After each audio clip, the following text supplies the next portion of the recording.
prepared to reconvene and reopen the 110th meeting of the Gaming Commission, which is the decision-making process and evaluation for the slots parlor. It is now 1:30, and we will begin with Commissioner Zuniga talking about the finance evaluation criteria. Commissioner Zuniga. Thank you.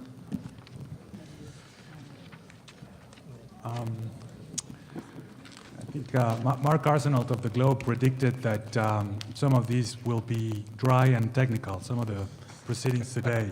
Which would it be? And of the day, I think this one is probably fair to say that would be dry and technical. So bear with us, but there's a lot of work that has come into this presentation and materials that we have here, and I have with me Rob Scarpelli of HLT, who is one of our advisors, who helped me through this process in great detail, and I have asked him to present one particular section of these, of the packet here, the one relative to the methodology that we used for the market assessment.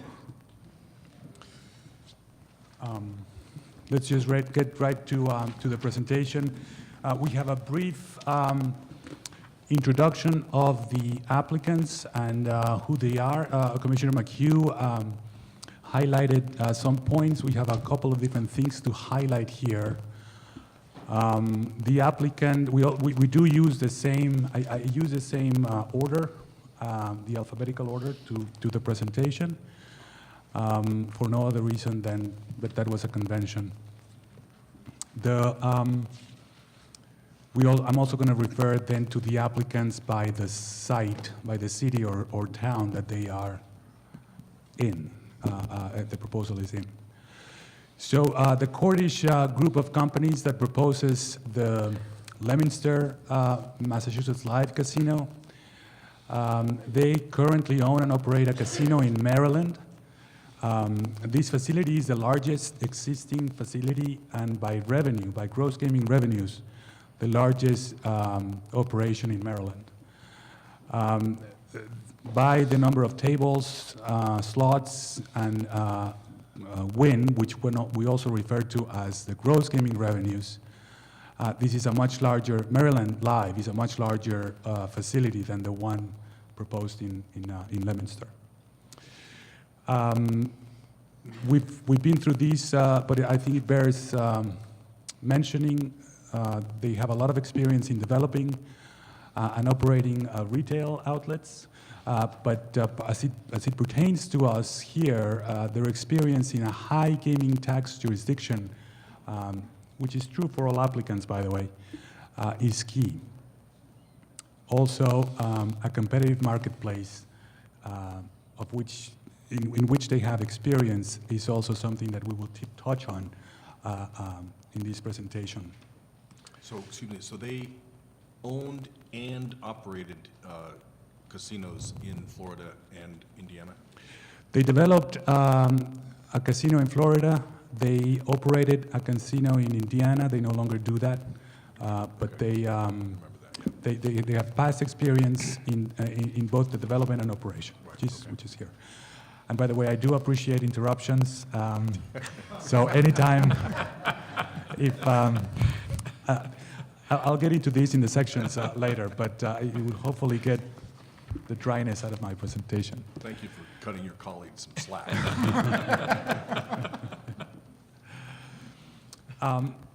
Plainville, or the applicant there, which parent company is Penn National, is one of the largest gaming companies in North America, with 28 facilities in 19 jurisdictions and $2.5 billion in revenue.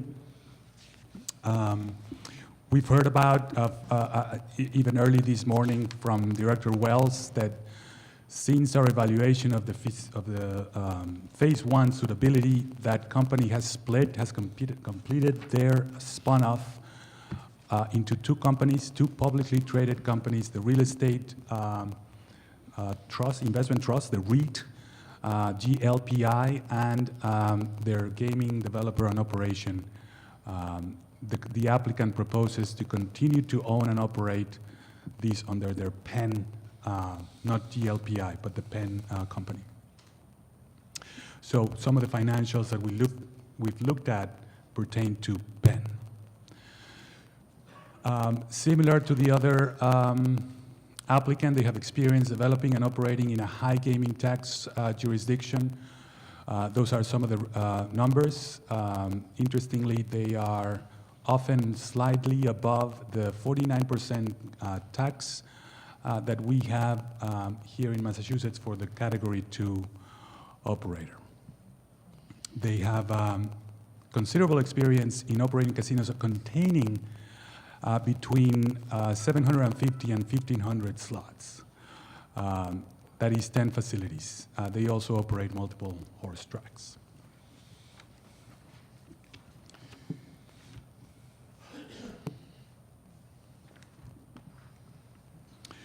The Raynham applicant, Parks, Raynham or Raynham Parks, is the joint ownership of Raynham member, which parent companies, the Greenwood Racing side and the Carney Family Group. They own and operate, Greenwood Racing owns and operate Parks Casino in Philadelphia or the Philadelphia suburbs.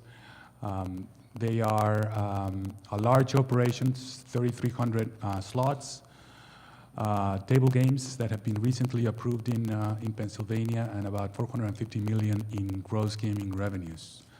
That facility also includes a racetrack.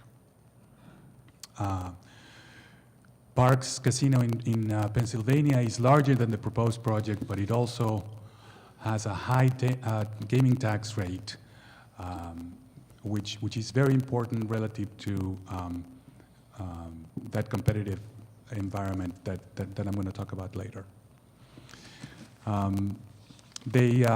This is their only casino and operating at the time. They do have a lot of horse racing experience, both live and simulcasting.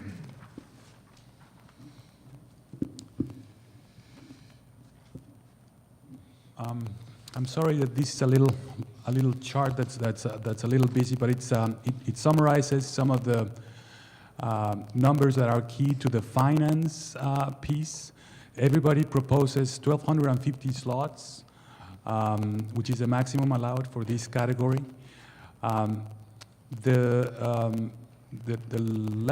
We've looked at the square footage for the gaming floor. We'll get into some ratios in a little while. But the applicant at Leominster proposes 51,000 square feet of gaming floor, which is slightly above, slightly higher than Plainville at 42,000 and Parks at 37,000. All of these figures, by the way, when we get into ratios relative to square footage per slot, are more than sufficient to accommodate a good layout of slots with enough space for circulation and et cetera. They propose different mix of food and beverage. Commissioner McHugh went through these. There's entertainment options in either one, in all three of them, at different sizes and layouts, and we're going to get into more detail relative to how these spaces, their financials, and their plan all coalesce together. This is towards the end of our presentation here. We've only included, by the way, in the previous slide, the details for the permanent facility at Parks Raynham. So just as a recap, the application was structured mostly from the questions and criteria, obviously in the statute. They were naturally grouped into 4 large groups, I'm going to say, but they differ slightly into how we analyze them.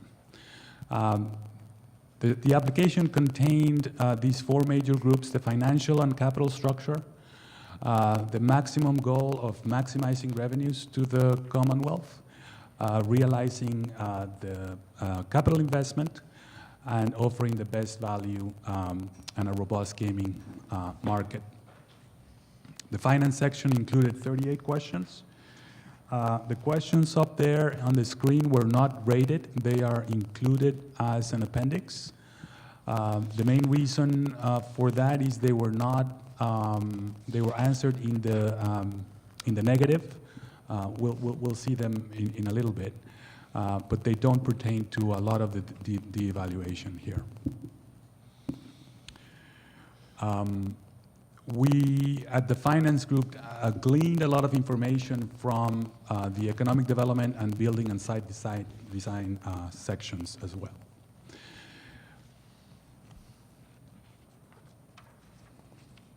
Let's go to the next. So all of those questions were then grouped into the following, and importantly, interrelated areas. Financial capability, we're mainly concerned about the applicant's ability to obtain capital, whether they demonstrated access and availability of that capital, their current financial strength elsewhere, because that has bearing into the operations here, and of course the expected project returns. The second criteria or criterion is the investment plan. Our regulations and the statute requires a certain spend of required capital, including eligible costs with the exclusion of ineligible costs. And that's part of section 2. We're going to speak a little bit about timing of development, mostly as it pertains to the projections and the returns that we calculate. And very importantly, the consistency between the facility and the expected market penetration is something that's going to be assessed in this section and the other two. The third section is the market assessment. That is the section that I will turn over to Rob Scarpelli. He will describe the methodology that we used, some of the methodologies out there for projecting and assessing the market capacity. But I do want to highlight that there's two elements of these, and that is the gaming revenue projections before and after competition. The livelihood of these, the return that comes to this category really hinges on the monopoly of sorts that they have prior to the other category 1 applications coming online. So I'll spend some time, hopefully, we'll have to spend some quality time relative to this section because it's, I believe, a very important one. Finally, the one that we hope to tie together, all of the elements, is their operations plan, especially as it returns with, in terms of gleaning the consistency of what they presented in their operations sections and how that was reflected in their financial section. Next. So the financial capability I mentioned is, focus of this was to assess whether they can do this, construct, open, and operate a Category 2 facility. Let's just go and get into the next one, John. The first sub-criteria of that is evidence of access to and availability of capital to fund the total project cost as submitted. We reviewed the financing plan that's submitted by the applicant, and of course we reviewed accompanying materials like letters of credit, available credit facilities, public representations, SEC filings in the case of Penn because they're a public company, but also, and very importantly, the Phase 1 suitability reports. Maybe I should mention here that our section, perhaps more than all the others, contains redactions as they were presented by the applicant. The applicants, you'll recall, highlighted in a box what they did not deem to be a confidential information, and where they deemed that to be confidential, we have treated them the same. Just to be clear about that, the applicants did not determine what was confidential. They requested what would be confidential, and we vetted that, and we selected from their requests what we would permit to be confidential. So it's not the applicant's decision what's confidential. That's correct. Thank you. Thank you for that. For the most part, as it pertains to this section, their financial projections are, by and large, the bulk of what means to be confidential information. Their total project budget is not, and we're going to see that. But what happens before and after competition, as it relates to what they are predicting of the market in their particular markets, continues to be treated as confidential information.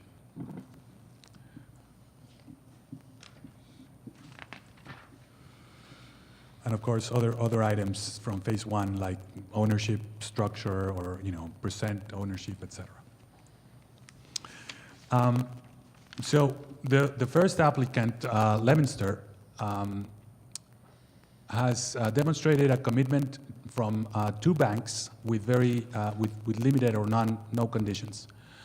They have a promissory note from the family trust that they often use to fund startup projects, and this trust has more than enough liquid assets and net assets to fund what they are saying will be their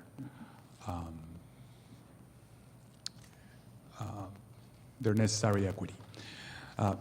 We'll get into more detail in the next slide, but Plainville initially submitted their credit facility of $711 million, which was available at the time, but since then, since the application time of October, they have completed their REIT spun-off, and $500 million of that facility has remained with Penn, of which $480 million is still available to fund development operations. Raynham has a bank commitment letter that included one condition which was not provided, and they are predicated on the use of future cash flow to fund the remaining equity, which is a component that is contingent on a future event. What do you mean the condition was, it was conditional on something that they didn't tell us what it was? The letter that they have submitted from the bank includes one condition. The bank has stated that in order to provide them with the amount that they are promising, Raynham must meet a number of conditions. One of those conditions was not met in our view. It's not yet met. It's not met. We know what it is. They just haven't met it. That's right. Okay. We know what it is. They haven't met it. Along the same lines, do we know what the future event is? Well, the second point there is that they are proposing that in order to fund construction of the permanent facility, they will use the cash flow from the temporary facility, because they obtain money to fit out the temporary facility, start operations, and then use cash flow from those operations to fund the remaining. This scheme is not a bad plan, but it is contingent on something that doesn't exist yet. Right.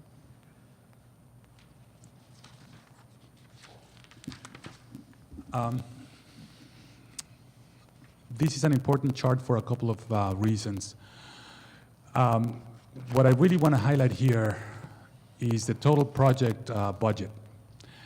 All of them are, in my opinion, very close. They range from $215 million in the case of Leominster to 227 in the case of Raynham.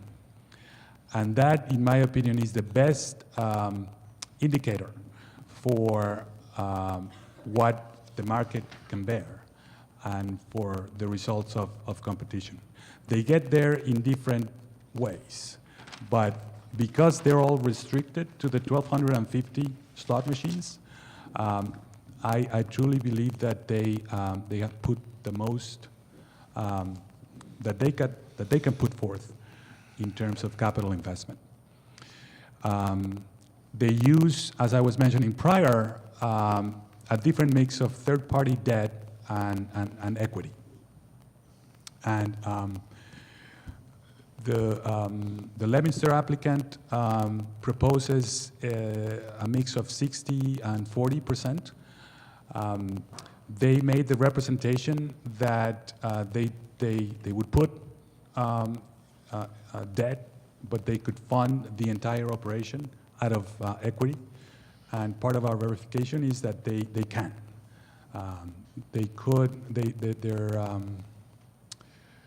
Their family trust has enough liquid and net assets to fund the entire operation. Nonetheless, they have stated that they will. They also have availability of debt, and that is the mix that they are proposing. As a very small note here, the promissory note that comes from the family trust is for a number that is slightly less than the equity portion that gets that's calculated up there, 86 million. But that, in my view, has no bearing because they have enough liquid and net assets to fund the entire, let alone 40% of their project cost. Penn proposes to fund the entire project cost out of their credit facility. And it's important to note that this does not necessarily mean that they have a debt-to-equity ratio of infinite, I guess, 100 to 0. Their debt-to-equity ratio that I would be most concerned about is the one at the enterprise level. And there's a lot of facilities, as I mentioned, and I'm going to touch on a couple of key ratios later on. Raynham has a slightly different mix. Excuse me, Commissioner, maybe you're going to get to this, but so you're not looking at this as a standalone financial entity. You're looking elsewhere to determine the viability of this. Do I hear you right? Yes. Well, it's important to highlight that there are we need to look at both. This project, how it's financed, how it can succeed on its own, but the context in which it operates is very important. And it's very different because they operate very different number of facilities. We've discussed before, this notion of ratios, and in my opinion, they can be very elusive, but for the fact that there's very different factors that we can include in a ratio or not. Are we talking about the project level or the enterprise level? Okay, we'll get to that. But we'll get to more of that detail. Raynham has the bank letter that I mentioned for a slightly higher amount than what they propose to finance. There's a land contribution from the Carney family. There's equity from the Greenwood side. And as I mentioned before, cash flow from operations of the temporary facility.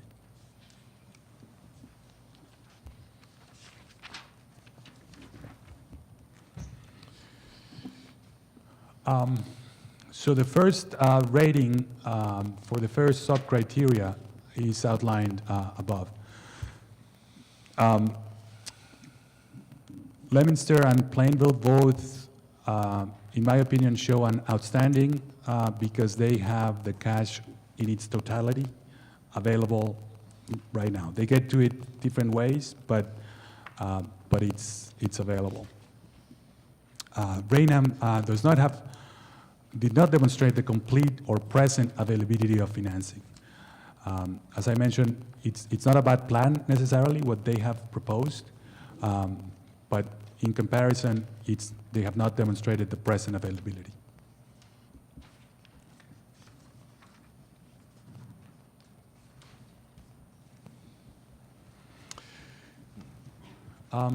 Sub-criteria number 2, We did want to ensure that their operations elsewhere do not present a drag into what they propose to do in Massachusetts. We were looking for evidence of strong balance sheet, reasonable levels of existing debt, and positive operating results. We reviewed the financial statements from all applicants as they relate to their parent companies, or more importantly, the equity provider, in the case of Parks and Lemonster. We also looked at a number of ratios to perform key ratio analysis. All of these applicants are, in my opinion, outstanding when it comes to their current financial strength. They operate a different number of facilities, but each one of them has enough liquid assets, financial strength, or key ratios demonstrate that nobody would be a drag to these to the proposed development here in Massachusetts.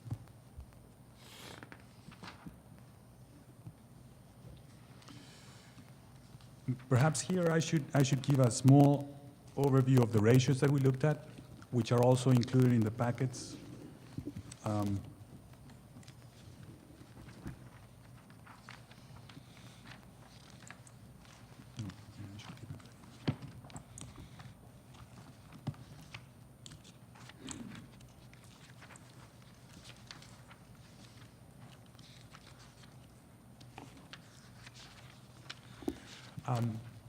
There were at least 4 ratios that we looked at. The current ratio is usually a measure of liquidity. It's a measure of of current assets to current liabilities. It's the ability to pay their bills, and same thing, everybody has good ratios. We have capital asset turnover ratio that we looked at. It's the book value divided by the net revenue. It indicates just how much cash flow their facilities generate and how much they turn over the book value that they have. And they are operating at very healthy ratios, as well as their long-term debt at the enterprise level that I was mentioning. So there's a lot of background on this. I don't necessarily want to get into all the detail here, but if anybody has a question, of course, we could get into those details. Sub-criteria number 3 from section 1, we looked at, the expectation was to assess whether the applicant could earn a reasonable return on investment over the 5-year period of which this license is the term of. We performed a calculation on the EBITDA, or their earnings before interest, taxes, depreciation, and amortization, as presented by the applicant. These EBITDA projections are redacted, but tested at different discount rates, assuming that each one of these projections didn't pan out the way the applicant expects them to appear. And that is the difference in calculating those EBITDA at 4% or 5% discount rates. We performed a return on investment from those on each of those scenarios, and would suffice to say that each one of the applicants has and projects a reasonable return on investment under all those circumstances. That's the piece I was mentioning. The year 1 through 5 EBITDA is redacted, as I mentioned. But the return on investment and the average return is strikingly similar, in my opinion. And this is even using their own projections. Commissioner, this is something I've wondered about as I've heard you talk about this a little bit. Would they be doing this if it was a 5-year license and then that was the end of it? Or is the 5-year window sort of an artificiality that we, as a practical matter, assume that it will be renewed and renewed? Well, there's no guarantees because there's no the renewal because there's none in the statute. The term is 5 years, and the test is that whether they make enough money with that 5-year term. Of course, pragmatically, or in reality, there's likely a value at the end of that 5-year term. And this commission should, or the next commission, should think about what it might require, whether it's nothing or whether it's additional investment of the renewal at that time. All the requirements that were made at this point were, these are the tax environment at this time. It's 5 years, and it's a minimum of 125 million investment. There's a lot of things that can happen between now and then, not the least of which is additional competition from the Category 1s. So, and the responses from our neighboring states relative to the competition. So those conditions are going to change, perhaps dramatically, and we cannot really assess how much of it may be there in terminal value. We don't make an assessment.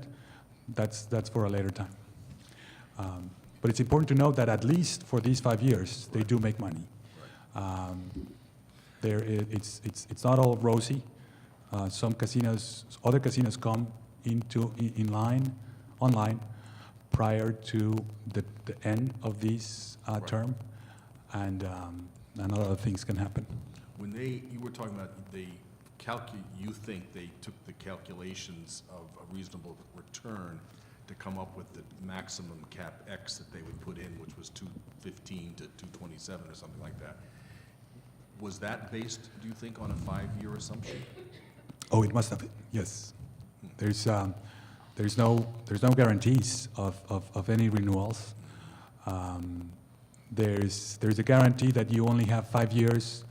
You have a leg up because you get awarded a license first. That's clearly in the statute, plus in our process. Plus, it gets less time to develop this operation. And that's how everybody's coming to where they're coming. Thank you.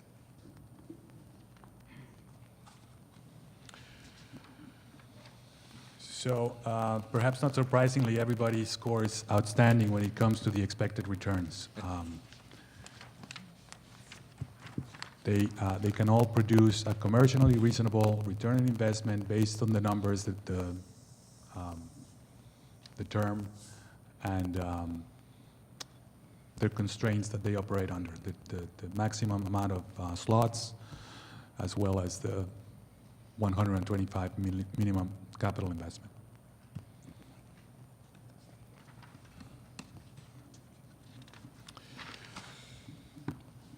So that was section 1, financial capability. Any other questions at this time? I'll move right along then to the investment plan. Perhaps this will be equally quick. It's really testing whether the capital budget, as per our regulations and where we define the capital investment, would be at least 125 million. We call them eligible versus ineligible expenses, and they all stem from our regulations. In general, those are all eligible costs are construction costs, building, architectural permits, insurance, FF&E, etc. And in short, everybody exceeds the 125 million threshold. We're not making I always thought of these as a pass-fail rating. which is why everybody gets a sufficient, in my opinion.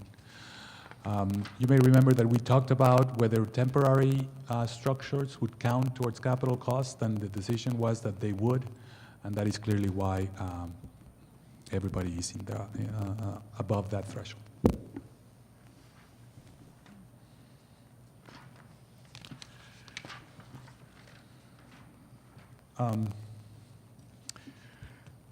I guess until Friday, I thought that this was a very straightforward calculation and permitting notwithstanding. We take a look at just how much timing in terms of development versus timing to recoup the investment has some bearing. And the long and short is that everybody has a similar timeline as it relates to financial projections and financial risks. So we did take a look at planned timelines. Let's get to the next slide. Everybody under those, under that lens, provides a reasonable timeline to have a permanent facility.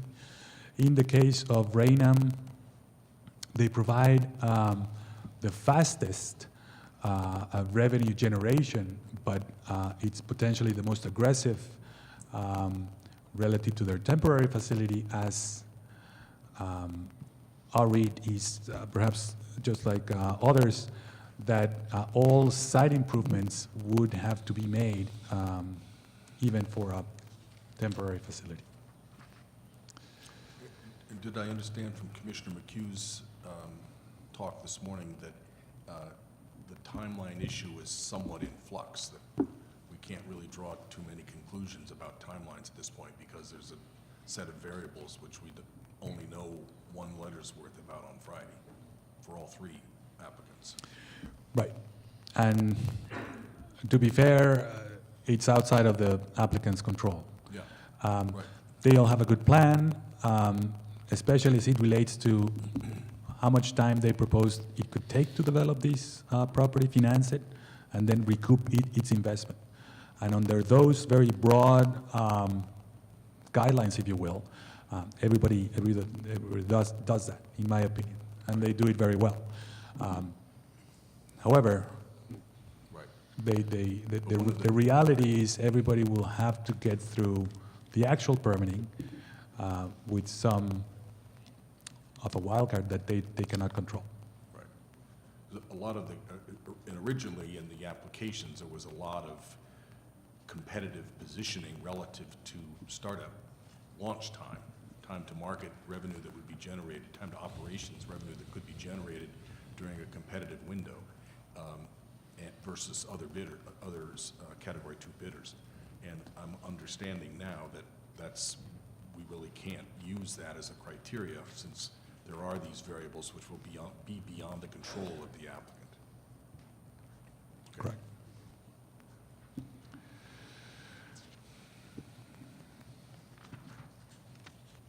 And, perhaps I should mention this. Just go back to the one. Even in addition to that, Mr. Chairman, I personally, with of course the input of our advisors, my advisors, thought a lot about the merits of Raynham's proposal to bring monies the fastest with the notion of the temporary facility. Of course, the term starts, the 5-year term begins right there. But the thing there is that it's also the most aggressive when we're talking about the wild card of permitting. And the requirement of the statute that all improvements, outside improvements, be done prior to opening, temporary or otherwise. I ended up at the same very good rating.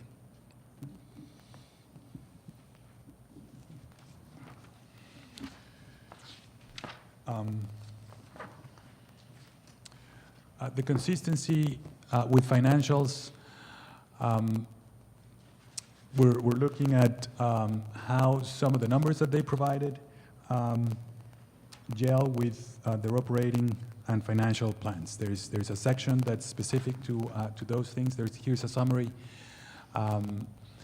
Leominster has the largest gaming floor, but all of them have enough and sufficient gaming floor for the 1250 slot machines. Leominster provides nearly twice as many food and beverage seats, and Raynham provides approximately 50% more of parking spaces compared to the other applicants. Let's just stay a few more minutes with this. Our consultants at HLT have a lot of numbers that they've looked at and studied as rules of thumb, like the 1-to-1 parking per gaming position. A gaming square foot per slot machine is an important ratio as well. I believe anything above 20 or 25 square feet is more than sufficient. Everybody is above that at varying degrees. Food and beverage is another ratio that they look at. 1-to-4 or 25% is a good industry rule of thumb, and again, everybody is above that ratio at 30, 33, and even 61% in the case of Leominster.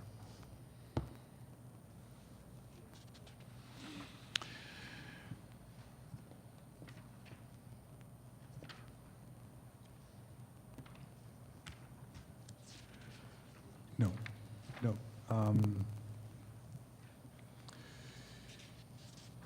Raynham's Commissioner McHugh actually had the same observation. The construction costs for Raynham for the permanent facility would be lower compared to the other two on a per square foot basis. There's some of the conclusions here that we wanted to highlight, but there's many more in the backup. The cost per slot machines for Leominster and Raynham are similar. We believe Plainville has costs that may be a little too aggressive in terms of the slot costs, cost per slot. Are you talking about Actual cost per actual slot. cost per machine. purchase of the Yes, machines? per machine. Some of that information has been redacted, so I won't get into just how much, but Just on the face of it, I mean, Penn National buys an awful lot more machines than either of these other two, just sort of on the face of it. That's correct, but we also have data from Ontario who buys a lot of machines. There's the Lottery Corporation there, and it still seems a little aggressive. Really? Okay. But you know, Oh, I see, you said this here, yeah. Sorry, okay. we still think it's low. Okay. It's just an indicator. We have all rated them very good in this criteria. They all propose an acceptable facility, one that is consistent with Category 2 facilities and these restrictions, as I mentioned, and they're all equally rated. I think I need to break here, just to mention, and turn it over to Rob in a minute. But just to mention that I neglected to mention my team, or the people that helped us. Rob Scarpelli, his colleagues, Matt Glass and Katia Monroe, over in their office. They're not here. Drew Chamberlain, also from HLT, has a lot of experience with operating casinos in Canada. He worked for the government because the government there operates the casinos. That may be about to change, who knows? But there's a lot of operating and experience, as well as analysis and financial analysis that our team, our group of advisors came with. I also drew on the help of Derek Lennon, our own Derek Lennon, our CFAO, and Maria Butari, our finance manager. But the ratings are all my assessment, as we are all taking the same approach. Commissioner, before you start, could we take a quick break? Sure. Before we start the next category? Perfect.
All right, we are ready to reconvene the finance presentation at 2:25. By the way, it's February 25th, not February 24th, which I said at the beginning of the day.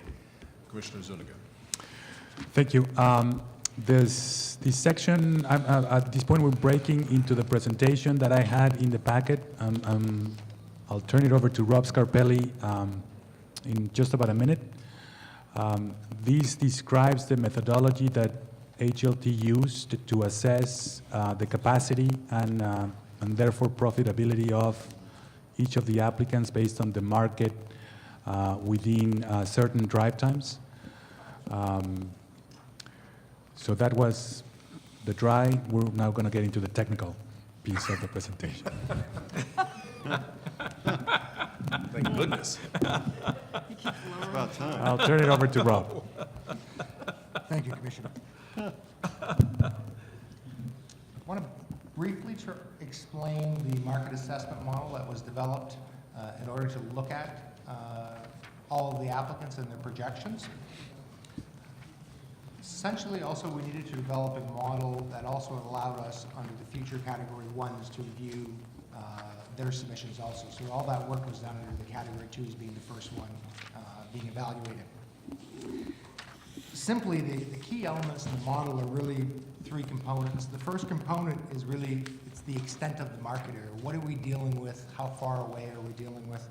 The second element of that is really what we'll call the size of the market, which is how many gaming dollars are available in that market to be captured by all the various facilities operating in that market.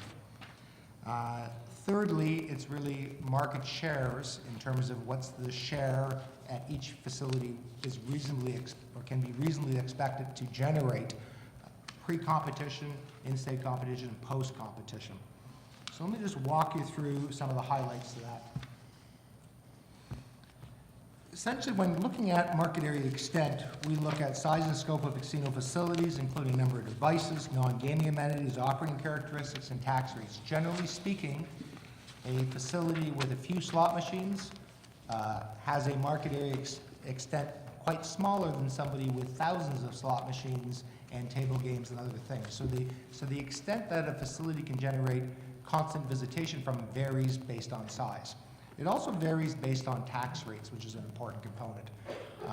The higher the tax rate, if you think of this in this perspective, the higher the tax rate, the less amount of money an operator will be able to spend on marketing compared to somebody with a relatively low tax rate. And I think it's important to note in the broader Massachusetts marketplaces, we have varying degrees of competitive facilities that already exist. We also look at location of existing and future competitive facilities, and we use drive times. Some people use up to 2 hours. What we're using here is 90 minutes. So what this cluttered map just shows you is all the red lines is approximately a 90-minute drive from a existing casino or the Category 1 sites. The blue lines represent 60 minutes from the Category 2 sites. So at the end of the day, the majority, by far, the majority of people in the state will have access to multiple gaming facilities once the market is built out. Also, you can also look at that from a notion of, whether you want to call it geographic isolation. If you're the smaller facility, you want to be located somewhere away from other competition. From a customer perspective, everyone in the state will have multiple choices to visit multiple sites. Excuse me, could I just start, I guess, this very early question. You posited for the purpose of this assessment that there is a casino, a tribal casino in Taunton. Yeah. Yes. We don't know whether there will be or not, and there, as you know, we hear word of 3 potential commercial applications. How did you come up with Taunton? How did that come about? Well, let me take a stab at it, and maybe Rob can supplement. The market assessment that we're going to go through includes 2 different points in time, but we make no judgment as to when Taunton may come in line. For the purposes of the model that Rob will describe, this is perhaps the most geographically centered operation, Taunton, relative to the market area. we have a much bigger decision to make in the near future when we decide whether or not to license a commercial casino in that region. But we identified that as a possibility in many ways to come up with a worst-case scenario in terms of proximity to other places. Does that, do you want to? Well, just under the market assessment, because we had various, when the model was starting to be constructed, we had many different possibilities. As that has evolved, certain ones that are no longer possible were pulled off the table. In general, what we've assumed is a Category 1 facility in Region A, B, and C. So when it came to Western Massachusetts, we chose the Springfield site as a general location because at that time there was only one application left. The Boston circle there is really geographic center, does not relate to one of the other bids. Right. And we just picked for the southeast region more or less the geographic center of that region, which generally is Taunton.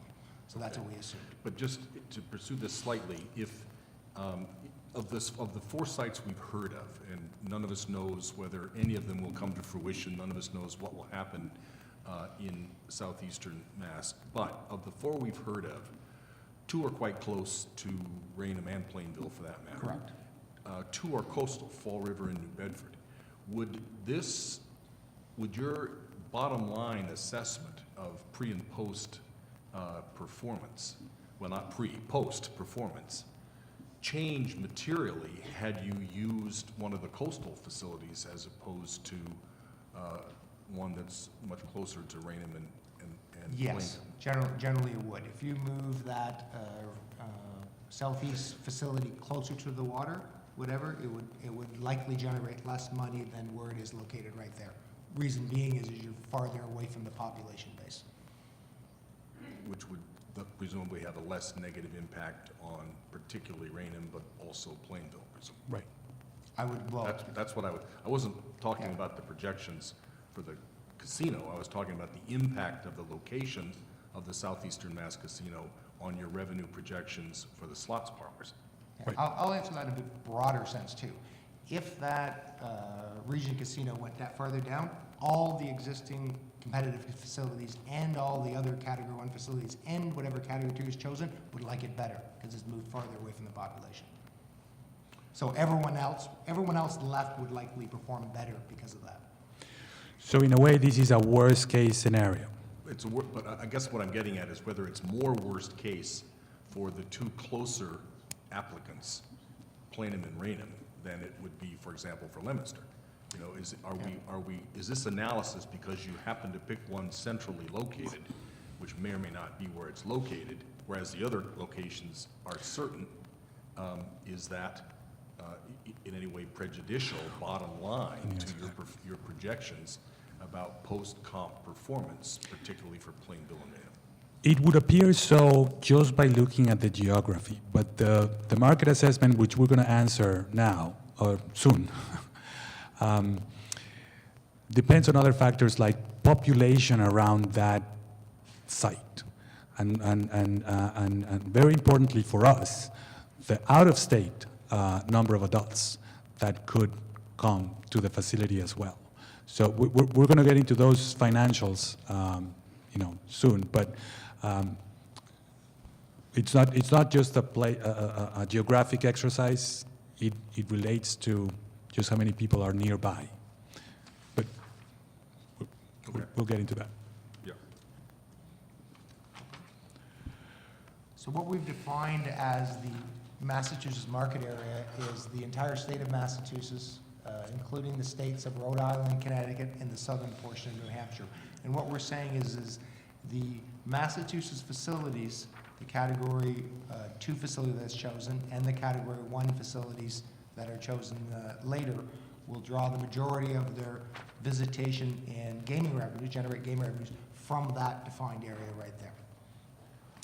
In order to do a market share assessment, which is really saying of all the facilities where they're getting business from, we divided up that larger area into a number of smaller areas based on geographic boundaries, zip code boundaries, and road networks and sort of urban centers within those areas.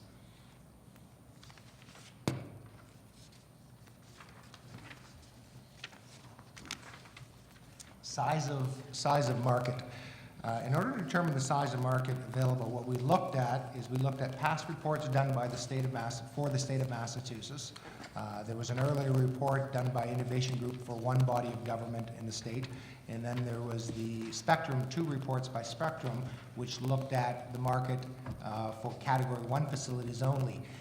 We also compared that to other markets in North America, and we chose, those markets that were chosen were Pittsburgh, Pennsylvania, and Philadelphia. And we looked at those markets for a couple different reasons. Each contained between 3 and 5 main facilities that served that market area. There was an urban core and suburban location. We also looked at total markets that were generating gross gaming revenue of about $1 billion. This is in the detailed background. It's not, so you'd It's have in to the go into the presentation. market assessment side of it. Page 5 of market assessment, Yes. Chairman. Finding it, sorry. The end of the day, what we chose was, we think a reasonable size of market for the broader Massachusetts area would be anywhere from $300 per adult to $350 per adult would characterize how many gaming dollars are available in this market area. And all this chart shows you, it's difficult to read, is the population by sub-areas. If you applied $300 to that population on average, and if you applied $350, you would get a total dollars available in the broader area of anywhere between $2.7 to $3.1 billion available to be captured in that area. And of that amount, in the state of Massachusetts, it would range from anywhere $1.4 to $1.7 billion available. So think of it as, that's how many dollars are in the whole place.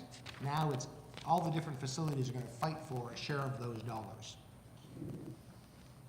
We also ran one additional scenario, and the scenario is based on a market fact that if a casino is located close to a population, that population likely has or will exhibit a slightly higher spend level relative to an area located farther away from the casino that would have a lower area. So we ran one a blanket 300, we ran one a blanket 350, then we ran a blended rate where we assumed, depending on which scenario we looked at, if the casino was located in an area, that area had a spend rate of 375, the areas surrounding that had a spend rate of 325, and the areas one removed had a spend rate of 275. For all 3 sites working out, it generally works out to somewhere around 3.25 spend rate on average. So we looked at it from 3 different ways. Market shares. You might have heard, if you read reports, other consultant reports about market assessments, you'll hear the term gravity models and such. What they're really referring to is market shares, how much business various facilities can generate in an area. And in order to conduct a market share exercise, we have to look at size and scope of proposed facilities. We have to look at the operating environment compared to competitive casinos. And what we mean by that is number and type of gaming devices permitted, including restrictions, tax rates, smoking policy impacts, also amenity facilities and use of the same to drive visitation. We have to look at proximity to competitive facilities. In general, a market principle is if you live closer to your casino, you'll visit more often and spend less per visit, compared to if you live farther away from a casino, you will visit less often but spend more per visit. We also looked at proximity to market area populations. And we also looked at facility capacity constraints in terms of number of permitted gaming devices and parking spots and things like that. An important consideration, and I'll stop at this point and explain this, is there's very few jurisdictions in North America where you can get a complete lens of a market area. So say you have multiple facilities and really understand where all those facilities generate business from. Each casino now has a player card, and that player card, you use the player card, and the casino can track where you live, how much you spend, and stuff like that. part of our experience base in order to do this market share assessment is actually based on some work in Canadian jurisdictions. And the reason why we'll mention the Canadian jurisdictions is in Canada, gaming is dealt with a tad differently in the States. So we can go to the province of Ontario, the province of British Columbia, where we have 17 plus facilities in each place, and we can see the player card data for all facilities. So we can look at a market from a customer perspective as opposed from just a facility perspective. There is not many jurisdictions, I don't put it this way, I do not know of a jurisdiction in the United States where you could go into a jurisdiction and have multiple facilities and get the player card data from all the facilities to start comparing, looking at it from a customer perspective and which facilities they visit, how many times, where do they live, those sorts of things. So some of that practical experience base we can apply to doing the market shares here. Now, I'll spend a little time on this chart is what the casino environment that is being set up in the state is unique in a couple of senses. It's unique in the sense that you have multiple facilities that currently serve this marketplace, and those facilities have different levels of, I'll call it competitiveness factors. The Category 2 facilities are really the big things that define them are the restriction on number of devices. They're allowed 1,250 gaming positions. That's unique in the sense that most jurisdictions in North America will expand or allow operators to choose how many devices serve that marketplace. Compared to Rhode Island, if you think of it this way, the Category 2 facility will be similar to Rhode Island in the sense of a tax rate for slot machines, around 50%. It's dissimilar to Rhode Island from the number of devices that's permitted. It's also dissimilar to Rhode Island in the fact that Rhode Island allows smoking. It's also dissimilar in the fact that Rhode Island allows table games. Moving one step removed from there, we have some of the largest, in Connecticut, we have some of the largest standalone resort casinos currently serving this marketplace. And here, the number of slot machines are north of 5,000. Table games are north of 300. Multiple food and beverage facilities, multiple entertainment facilities, hotel rooms, and a low tax rate in the 25 to 30% range only on slot machines. So if you're looking at a competitive environment that the Category 2 facilities are going to come into, you can think of it this way. The Category 2 facility will have the least amount of tools in order to go generate business from compared to their competition. Once you assume the Category 1 facilities are in, the Category 1 facilities will be very similar or closer to the Connecticut facilities than anything else. So the Category 2s really face some restrictions in the marketplace.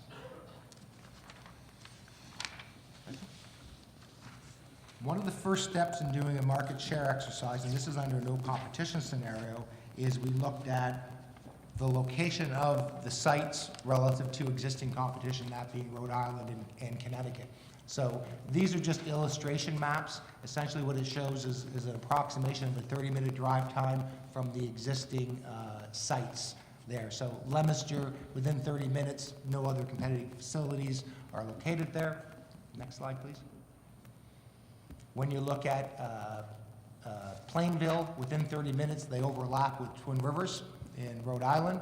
And finally, when you look at Raynham, they overlap with Rhode Island also within 30 minutes. So that's going to influence the market shares. Next slide. Just as a test, in this chart, actually, the population numbers in this chart here do not flow through to the rest of the model. It was done afterwards just to illustrate where these facilities are located and what's their local situation like. This chart takes drive time populations from each of the three proposed sites and compares the population in-state and out-of-state. And the important part here is, if you look at the total 60 minutes, is the Leominster site is roughly half the size of the Plainville and Raynham site compared to population within 30 minutes. When that's extended to 60 minutes, Leominster site has about 1 million less adults than the other two sites. So no matter how you do market shares, it's your issue with the various sites boils down to, you get a bigger share of a smaller market compared to a smaller share of a bigger market. That's part of the point about, Mr. Chairman, the geographic points. There's something very important, which is the proximity of adults within different concentric drive times that have to go into the model to factor in the revenues. Now, just before we start showing you some market shares for the no competition, I'll run you through some of the key assumptions. These assumptions should be understood when you read through the reports, because they are important, and they will change over time, or you can look at it from different perspectives. The first thing is, when we're just assuming we're adding one additional facility to the broader marketplace, we used a size of market at $300. So if it's just one Category 2 facility prior to in-state competition, we're using $300.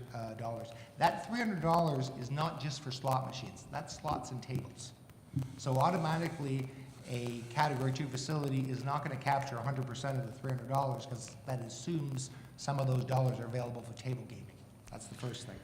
Can I highlight something? When Rob talks about that figure, $300, $325, or $275, is the dollars, the gross gaming revenue per day, per machine, or Per adult available. per adult available, I'm sorry. The next thing we did when we do market shares is we really rounded everything in fives. So 5, 10, 15, 20. I mean, in reality, somebody could get a 2.3% market share, but for this exercise, we rounded everything in 5 percentage points. Which slide are you on? 11. Show you the next one. It's sort of the background to the next one. I was limited to the number of slides I could present by my commissioner here. So some of the ones I have to speak to. Under duress. Well, we only had a day or more per section. It's slide 11 on the packet, on the detailed packet. And all we did to present low and high scenarios is we took the percentage share we'd under the low and added 5% to it to come to a high scenario from that perspective. The next point is we projected out market shares up to 60 minutes for the Category 2s under no competition, realizing though there's enough demand in the marketplace that the successful Category 2 facility will likely be able to generate visitation from beyond those 60 minutes. So we'll call that an inflow factor. And we applied a 15% inflow factor for all 3 sites. Lastly, you should understand is we did this at one point in time. So take the existing size of the market, assume that the facilities are in play right now. We did nothing to do with timing at this stage. And what you get, the next 3 slides just illustrate what are the market shares by site in areas surrounding the casino. And the squiggly lines, the green squiggly line is a 30-minute drive time, and the red squiggly line is a 60-minute drive time. They're only put on these maps for illustration purposes. The color codes inside those, so in other words, the light green color code really represents the core market area that Leominster would draw from, which would be the Worcester area, Leominster, and Boston suburbs northwest. And then the orangish color is really their secondary market, or the market generally between 30 to 60 minutes from there. So that gives you a sense of, as you move farther away from the casino, your market shares decrease from that. And I would point out the 70% market share in the local community is very high once you start taking away roughly anywhere up to 25, 30% of the market could be table games from that perspective. When you switch down to Plainville, the next one, what you'll notice here on Plainville is some of the market shares are less than Leominster. That has to do with the location relative to really Twin Rivers and also Connecticut being closer to that site. So they're actually, we've factored in the competition and there's less market shares. Generally speaking, the market shares for Raynham, the next one please, are similar to Plainville because from a market area perspective, they're very similar location, they're very similar sites from a location perspective, close by each other. Next slide. So what it results to is a range of anywhere around 216, 220 on the low side per site, up to around $300 million on the high side per each site. There's not much difference between the individual sites here and from this. Now, one of the issues that we had to deal with here is your 1,250 restriction of 1,250 gaming positions. So what we had to do is we had to test is, could a facility generate that high end of the market, that $300 million range? Is it physically possible to do that? So what we did at this stage is we looked at and we assumed a couple different weekly distribution patterns of business. So think of it as a typical entertainment facility will get the majority of their business will be on Fridays and Saturdays, and as you get out from there, so Wednesdays, Thursdays will be less than Fridays, Saturdays, Sunday, Monday, Tuesdays will be less than Wednesday, Thursdays. So we assumed a couple different distribution patterns of those. We compared them what the win per day per unit would be at the 1,250 slot machines, and we compared that to the existing facilities. But we just didn't compare it to the existing facilities being Twin Rivers, Mohegan Sun, and Foxwoods at their current win levels. What we compare them to is the win per day per units that they've achieved the highest in the marketplace. And the notion here is there comes a point in time when a customer will say, this facility is too busy, I'm going to the next facility that has capacity. So for instance, for any of the category 2 sites, if they were going to generate $300 million in gross gaming revenues, that would equate to a Saturday win per day per unit of over $1,000. So your issue then is you have one facility doing $1,000 a day. That's a heavily utilized facility compared to other facilities in the marketplace that are actually less than half that amount. So if you think of it this way, if you're sitting in Boston, on a Saturday and saying, I want to go play slot machines, and here's your choices. No matter what, I can go to a category 2 site that is really busy, or I can drive a bit farther and go to Rhode Island, which has capacity, same machines, but just I can get on the machine from that. So what we're concluding under the no competition is likely these facilities could not sustain $300 million a year under no competition. The likely range in business will be between $225 and $275 million. That's what they'll be able to accommodate under no competition. Or perhaps put another way, if the restriction on slot machines was not a restriction, we may have very likely seen a lot more machines from these applicants, more than 1,250. It also has to be recognized that the 2 Rhode Island facilities and 2 Connecticut facilities currently generate a considerable amount of money from the state of Massachusetts.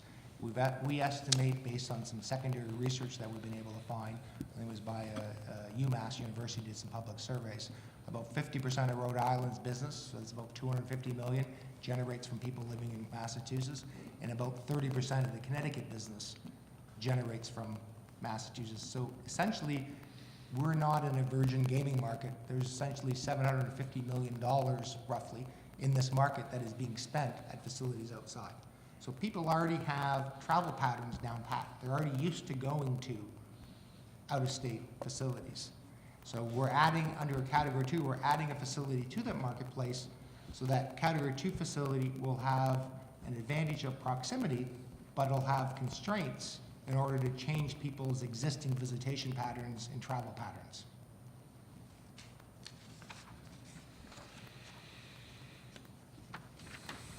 Following that first scenario of what the 3 sites could reasonably generate under no competition, we also ran what we call the full competition scenarios when we assumed 3 Category 1 facilities would be added to the market. This slide just shows you, again, the 30-minute drive times from the Category 2 site, in this case Leominster, adding in the 3 Category 1 sites that we've assumed, Springfield, Boston, and Taunton, onto this thing. Now let me give you spend a minute to tell you some of the assumptions used in undertaking the full competition scenario. We ran 3 different scenarios using $300 spend per adult, $350 spend per adult, and then we did a blended one. So we ran the same market shares for all 3 of those scenarios. We've also assumed that the Category 1 sites were of similar size and scope to the Connecticut facilities, and that's important. So we're talking 3,000 to 5,000 slot machines. From that, we're talking over 150 gaming tables. We're talking hotel rooms. We're talking multiple food and beverage outlets, more than 5, closer to 10. We're talking entertainment components to the facilities. And in this case, again, we used market shares of at least, and multiples of 5. And a major assumption that we also used here, and it's based on past research, is that every, what we'll call full-service resort casinos, so the 2 Connecticut, the 3 and 3 Category 1s in Massachusetts, will be able to generate at least 5% market share from all regions. People in one region will split up their business into multiple facilities, so everyone will try the larger casinos. The second thing is the difference between our low scenario and high scenario here is we just increased the market areas roughly within 60 minutes by 5% under the high scenario, left all our other market areas the same. If a market area within that smaller area had an existing casino in it, it wasn't increased by 5%, it was only increased by 2.5%. So just a slight variation. We also assumed that the Category 2 facilities under this scenario would not be able to generate meaningful inflow from beyond 60 minutes. Every casino will generate some dollars from beyond 60 minutes, but it's going to be a small amount. So think of it as less than 5%. Finally, more importantly, under this scenario, is again, we did not consider timing. So we've assumed clean sheet of paper, nothing there, and then boom, everything is all built at once. So you're really taking a look at what the market could potentially do once everything is built. So it's 2 points in time, right now and full competition. So here is Leominster relative to all other facilities from a 30-minute drive time. Next slide. Here is Plainville relative to other facilities.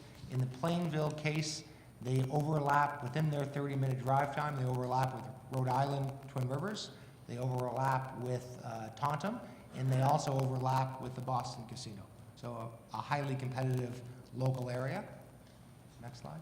Same thing with Raynham. They overlap with Boston, Taunton. Virtually, they're almost the same as Taunton and Twin Rivers. So again, a very highly competitive situation.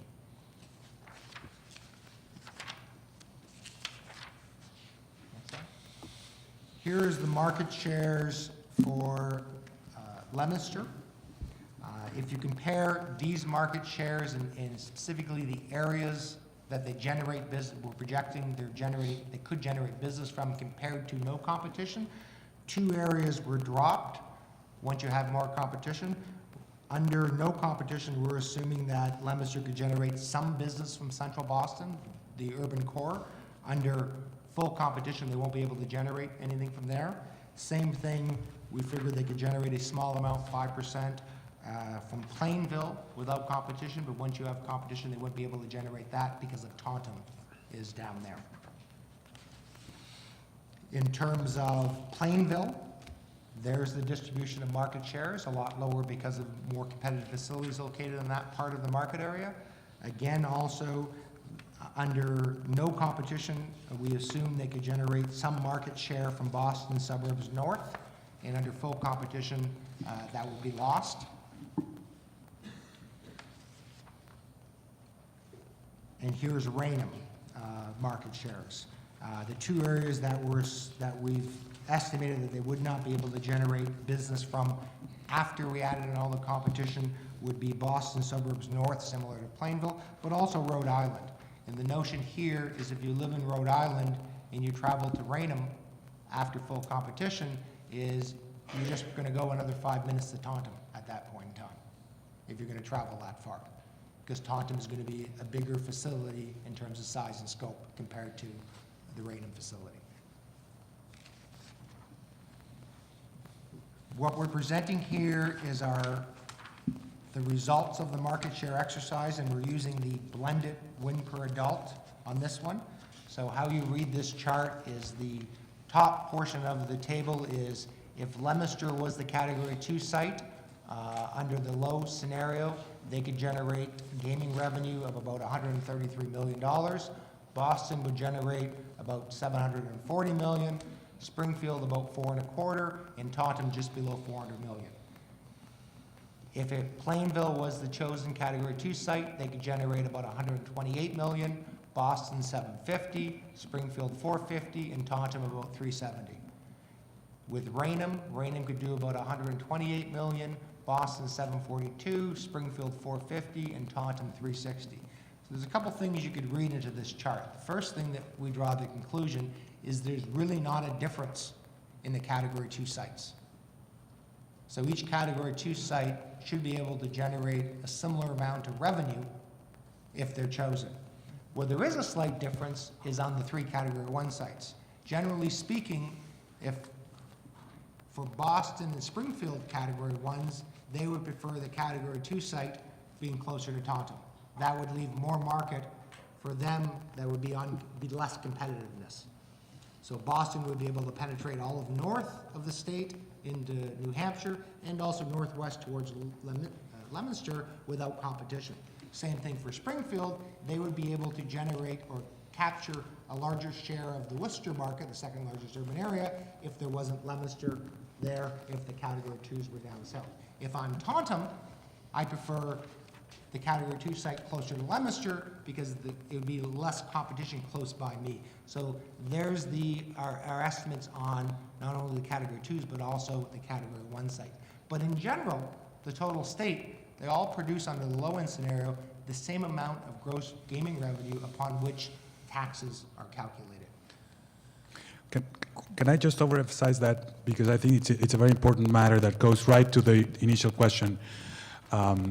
It's not only the amount of market share that we get relative to each of these facilities, the smaller share of a bigger market versus the larger share of a smaller market. What Rob highlighted here is also that with our decision ultimately at the end of this week, we should also be cognizant of what this does for the Category 1 facilities, because we're going to fix this location when we award a license, and that has repercussions on the other licenses, because those are bigger commitments and different, bigger investment amounts and different tax rates. I had a question. Sure. Rob, you mentioned New Hampshire, and I assume that we did not do any analysis with regard to the possibility of New Hampshire having a facility because there's no certainty with that? Correct. Well, there's a couple things in New Hampshire. We did not assume a facility there. We're well aware that they've been debating whether or not to add a facility.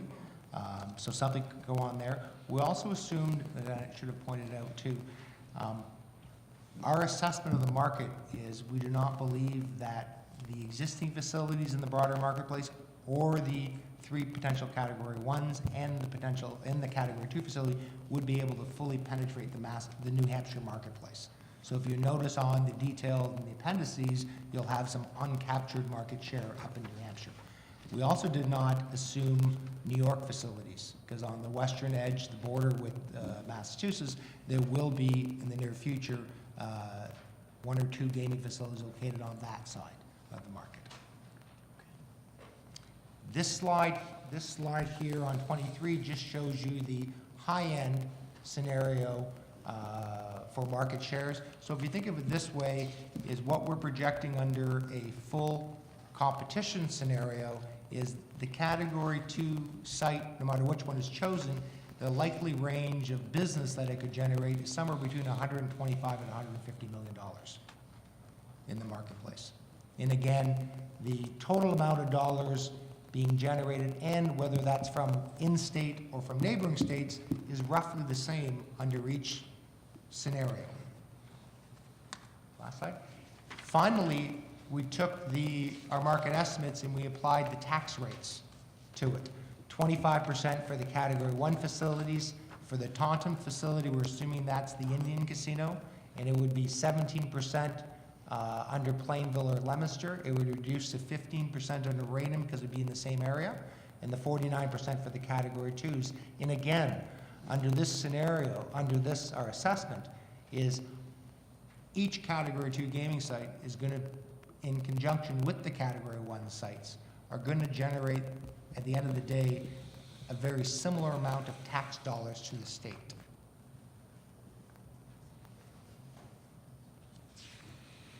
Ranging anywhere from $415 to $430 million.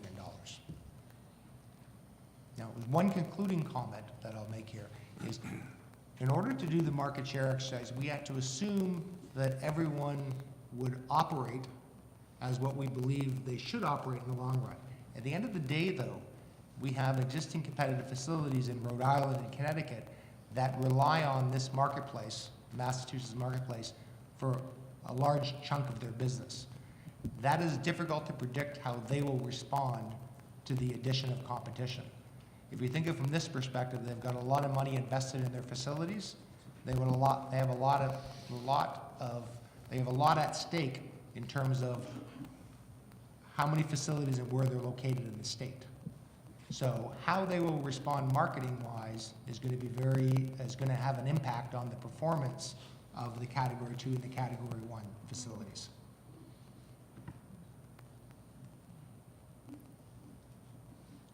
Are you done? Yep. Well, anybody? Go ahead. I had one question. Several times you spoke about the fact that 1,200 machines limited, some of the numbers here. But, they were very similar amounts. The dollar amounts were very similar for the three locations. Say if we doubled that number, would we double it for all three locations, or would there be different numbers attached? No, there'd be different numbers attached. Because of the amount of the population in Well, the area? it's a bigger attraction draw from that perspective. So in other words, if I have a 1,250 machine site compared to a 5,000 machine site, this 5,000 machine site, if everything else is equal, will have a bigger attraction draw than a smaller No, site. I think what I'm saying is, for example, if it's 1,200, but let's say it had been 2,500, that was the number, but for one facility. So I'm not comparing double against half. I'm just, would those numbers change if in fact that one facility had, say, double the machines? I think if it was around, I wouldn't say, yes, if it was doubled, what you would end up changing is all three of those facilities could generate comfortably the higher end of the market range, $300 million. So they could withstand, they could accommodate that $300 million business at that stage. I take it that slide 24 is really your bottom line slide, right? That's where all this Yes. leads to?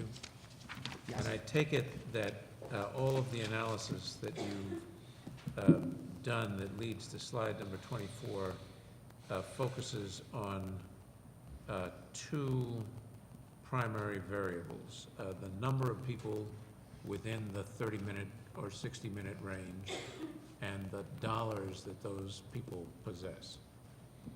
Is that a fair assumption, assessment, I'm sorry, of what of the primary variables there? Correct, yes. So that the bottom line as I read slide 24 is it doesn't make any difference from a dollar and cents perspective which one of the Category 2 applicants gets a license. The state share is essentially the same. From the state's perspective, it doesn't Yes. matter. Yeah, Correct. right. No, I understand that. And, there are no variables in your calculations for such things as proximity to other attractions, the synergy created by the proximity of a shopping mall, a football stadium, other venues and the like. Correct. I would put it this way, Commissioner. This shows you how everyone should operate, How, how everyone should perform once you Right. come in. If you understand how everyone should, then what goes on to that is each individual operator will say, okay, now that I'm operating, this is what I should perform, what can I do differently to move the needle and get above the range of those things? So then they would come up with marketing programs that would tie into synergies with external facilities and all that. That element hasn't been factored in here. What we did is we took how they should operate based on experience in other markets and applied it to this market. But by we'll should- get, By should, I'm sorry. but we'll get to it on section 4, Yeah. which is Right. the Yeah, operations. I'm just trying to understand what Yes. slide 24 is.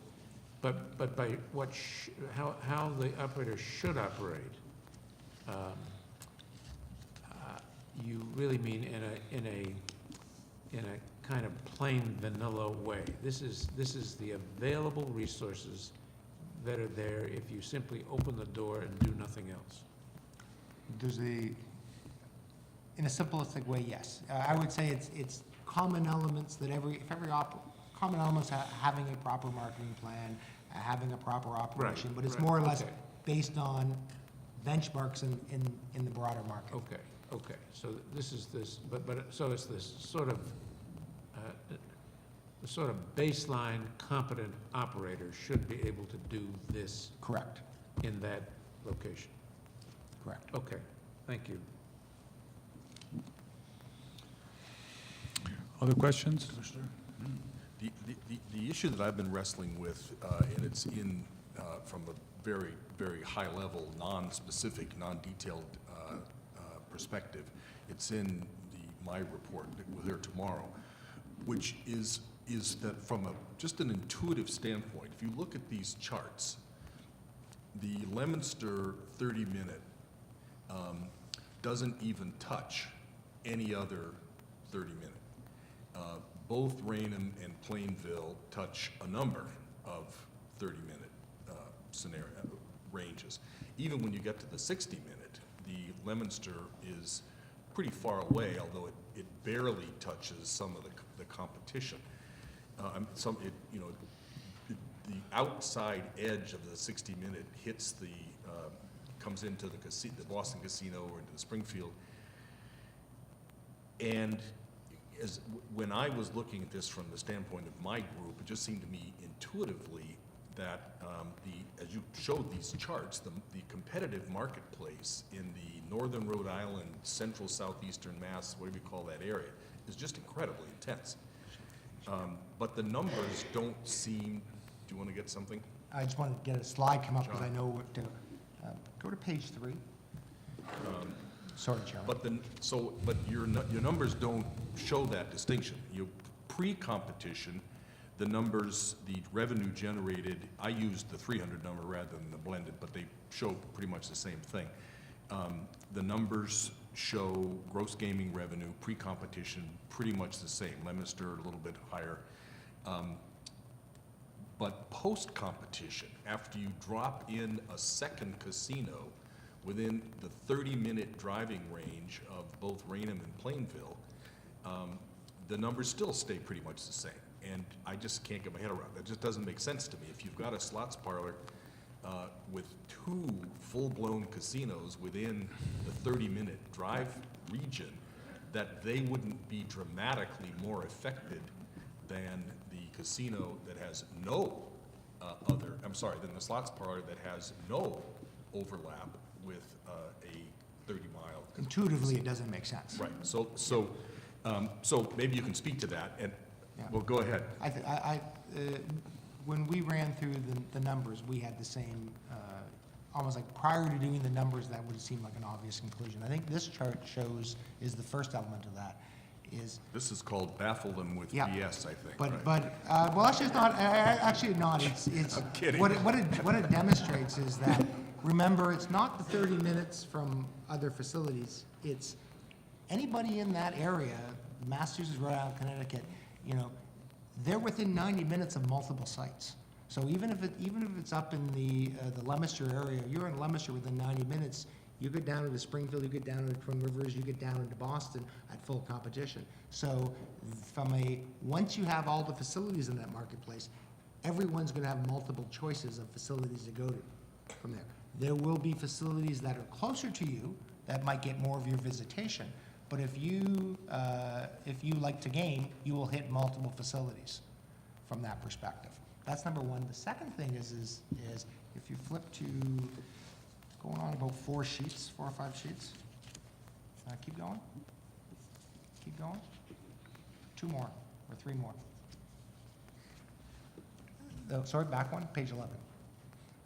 The other notion here is when you look at the population within the sites, and if you look at the bottom, the total of the 60 minutes, it's, when you compare the Leominster site to Plainville and Raynham, within 30 minutes, it's half as many people live within Leominster compared to the other ones. So when you look at it, if you look at the market shares, we're assigning higher market shares in Leominster, which should be because they're the farthest away from competition, compared to lower shares for the other 2 sites. But at the end of the day, if you take a lower share of a bigger market, it's going to equal the same as a higher share of a smaller market. So it just worked out that way. Well, you might look at this chart automatically and say, why pre-competition would the Leominster site even be in the ballgame with the other 2 sites, if you look at this. But then you realize there's Twin Rivers Casino within the 30-mile range, which neutralizes, apparently by your numbers, that effectively neutralizes the advantage of the greater adult population. Yeah. But post-competition is what I'm puzzled with. Post-competition, now you drop in another full-bore casino within the 30-mile radius, 30-minute drive time. So it's the post that's a puzzle to me, not the pre-competition. Well, under post, whatever, you have multiple facilities, people will visit multiple places from there. Well, let me just give you some numbers that as I looked at this, that when you take the pre and the post, again, I use the 300 GGR, but I think the numbers are essentially the same, whichever one, they're all relative, but they're essentially the same. You add the competition, and the drop in, the percentage drop in GGR for Leominster is, the range is 46 to 56, 46 to 54, 48 to 58, 47 to 57. In other words, very close. You project a slightly larger drop in revenue for Leominster than for Plainville and Raynham when you introduce the new casinos. Even though one of the new casinos is right next door to Plainville and Raynham, and that doesn't make sense to me. But, and then when you make the point that post-competition, each of the slots parlors will have to rely much more heavily on their 30-minute radius, 30-minute drive time, because obviously there's a whole bunch of other competition, and the lion's share by far of their business will come from the 30-minute drive time. All right, I think, Mr. Chairman, you have to look at a key part that you're putting on is you have to look at, it shows on page 5. Page 5. You don't have to switch the thing there.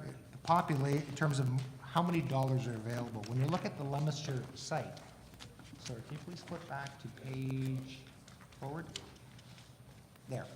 When you look at the Leominster site from there, when you have to look at how many dollars are available in that immediate area around Leominster, the majority of that is in Worcester. So in other words, Worcester has somewhere about $120 to $140 million, depending on what GGR rate we use. That's the biggest chunk of business that is available in that area. Well, Worcester, whatever, is almost equidistant. If you're in Worcester, in the middle of that urban area, it's almost an equal distance to go up to Leominster or down to Twin Rivers. And then your choices, I can go up to a 250 slot machine, or I can go down to 4,500 slot machines that I can smoke at, that I also have table games Rob, I'm at. talking about post-Massachusetts competition. Oh, yes, but under post-Massachusetts, add on Springfield to that. They have Springfield more Casino is choices. gonna go into there, and also the Boston Casino is gonna go after Worcester. So it's not like the biggest chunk of business for Leominster is not in Leominster itself, it's just outside. It's just outside of. Yeah, the best way I can kind of rationalize some of this is why we see many Starbucks downtown competing with many Dunkin' Donuts and only a few in a very small city. It's all relative to the market size. And the number of adults that go by. But the adults haven't changed from pre to post. That's why I'm focusing on the post competition. Right, which is why everybody, each one of the applicants, we will see that the projections after competition go down. The market that is, for these applicants, go down significantly. Well, I understand that, because it goes almost by half. But apropos of the line in the presentation that says, if you, once Massachusetts competition gets added to the mix, that the 30-minute drive radius will be a very critical variable to the success or not of each site. Correct. So in your, and it's reflected, the way you've adjusted the 30-minute revenues, the revenues from within the 30 minutes, does reflect that there'll be a bigger hit to Plainville and Raynham because there's a full-bore casino right next door. You drop the 30-minute revenues for Leominster by 20%, you drop the 30-minute revenues for Plainville by 32, and by Raynham for 30. So I looked at that and said, okay, this is starting to make some sense. You've got a strong 30-minute radius for Leominster because it's relatively far away from other competition. But how can it be, I think, that the revenues between the two stay the same? Where's the difference made up? And for some reason, you've got, for the outside the 30, from 30 to 60 minute, you've got 30 to 40 million for Leominster, 60 million for Plainville, and 40 to 50 million for Raynham. And so in 30 to 60, in the most competitive market area in the state, you're projecting that Plainville will generate 20 to 30 million more dollars a year from 30 to 60, and Raynham 10 to 20 million dollars a year more than Leominster, which brings them back up to approximately the same number. And I don't get that. You know, Just how it's better highway access, bigger population. even with down all in the other that zone. even Yeah. with all the other competitors around Correct. there. Correct. I hear you. It just doesn't make sense to me. I mean, I can't. You're a slots parlor. You're not a full-blown casino, and you've got ready access to 2 casinos, and you're in the 30 to 60 minute drive time range from the slots parlor. It seems to me you're going to go to the casinos. You know, you're not going to go to the slots parlor. So how you pull out of the 30 to 60 minute circumference sometimes double the revenue for those 2 casinos for the Plainville and Raynham. I can't get my head around that. It just doesn't make sense to me. Well, in those areas down there, if you look at the market shares by facilities, it's the category ones are going to generate the biggest market shares. It's just there's a small market share equates to more dollars because it's just more population from that perspective. The other way to look at it is if you just assume, you take something like Leominster and say, okay, it's going to get 100% of Leominster. It's only $50 million. So when you look at it the reverse way, is if you get 100% of it, just a smaller area, they too have to go farther away from there. So at the end of the day, all we're really saying is no matter what site is chosen, this category 2 is going to be somewhere in that 125 to 150 range is what you should plan for. And then it's on top of that, you take the operator and saying, okay, now what am I going to do with this market? And I have the least amount of tools relative to my competition to influence that market, but everyone will come up with different plans on how to translate, their abilities to try to move that needle higher from that perspective. There's also another element here, which the more saturation, the more propensity of playing by more adults. The notion that he touched on, which is fewer people farther away may spend more dollars, and you may have more people close by spending less amounts of dollars, but going more frequently. But overall, as the market begins to get saturated, the propensity could rises.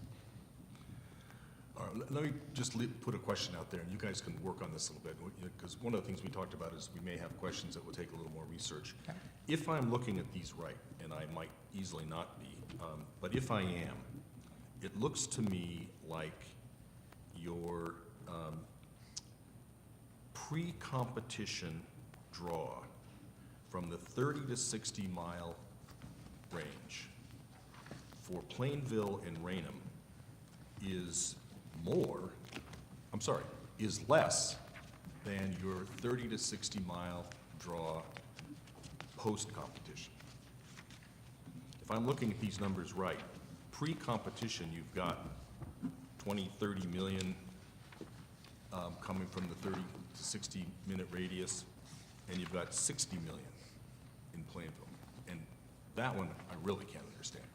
How can the appeal in the 30 to 60 mile minute radius Yep. go up after competition? So maybe I'm calculating these wrong, but do you understand the question? I understand the question, Are you yep. clear on the question? Yep. Okay. All right, thank you.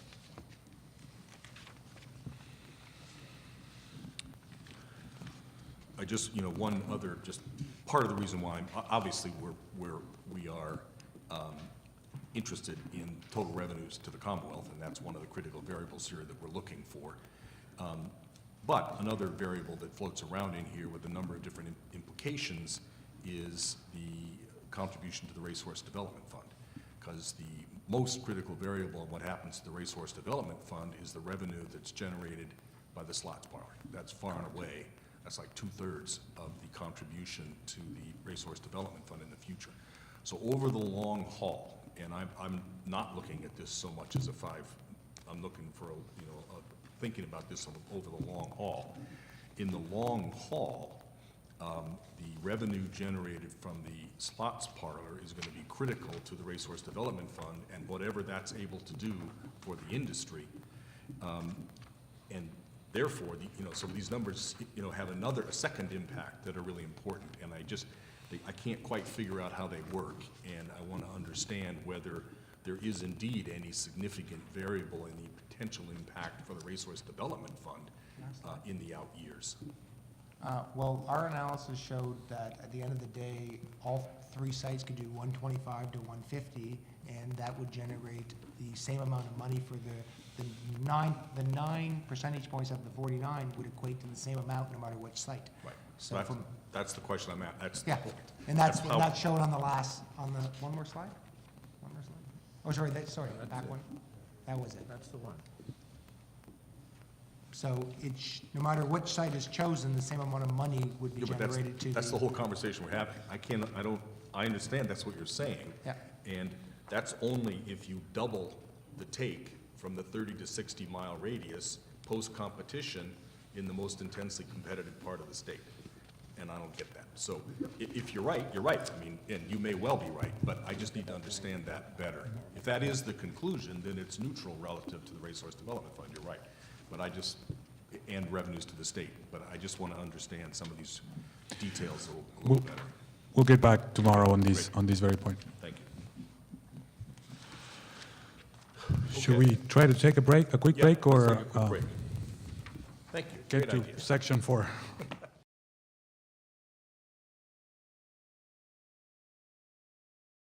I think we are ready to reconvene again at 3:40 for the balance of the finance presentation. And Commissioner Zuniga. Thank you, Mr. Chairman. So I'm back at the presentation that is at the front of the packet, but I'm going to refer to 2 slides in the detailed market assessment as a refresher from Rob's presentation. For the criteria 3,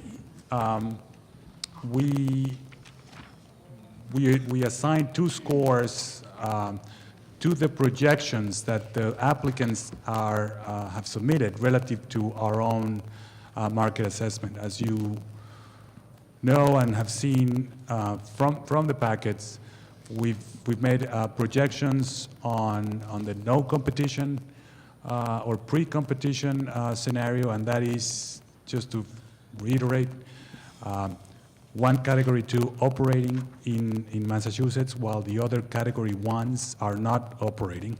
But there is, of course, competition, out-of-state competition in Rhode Island and Connecticut. They've always been there.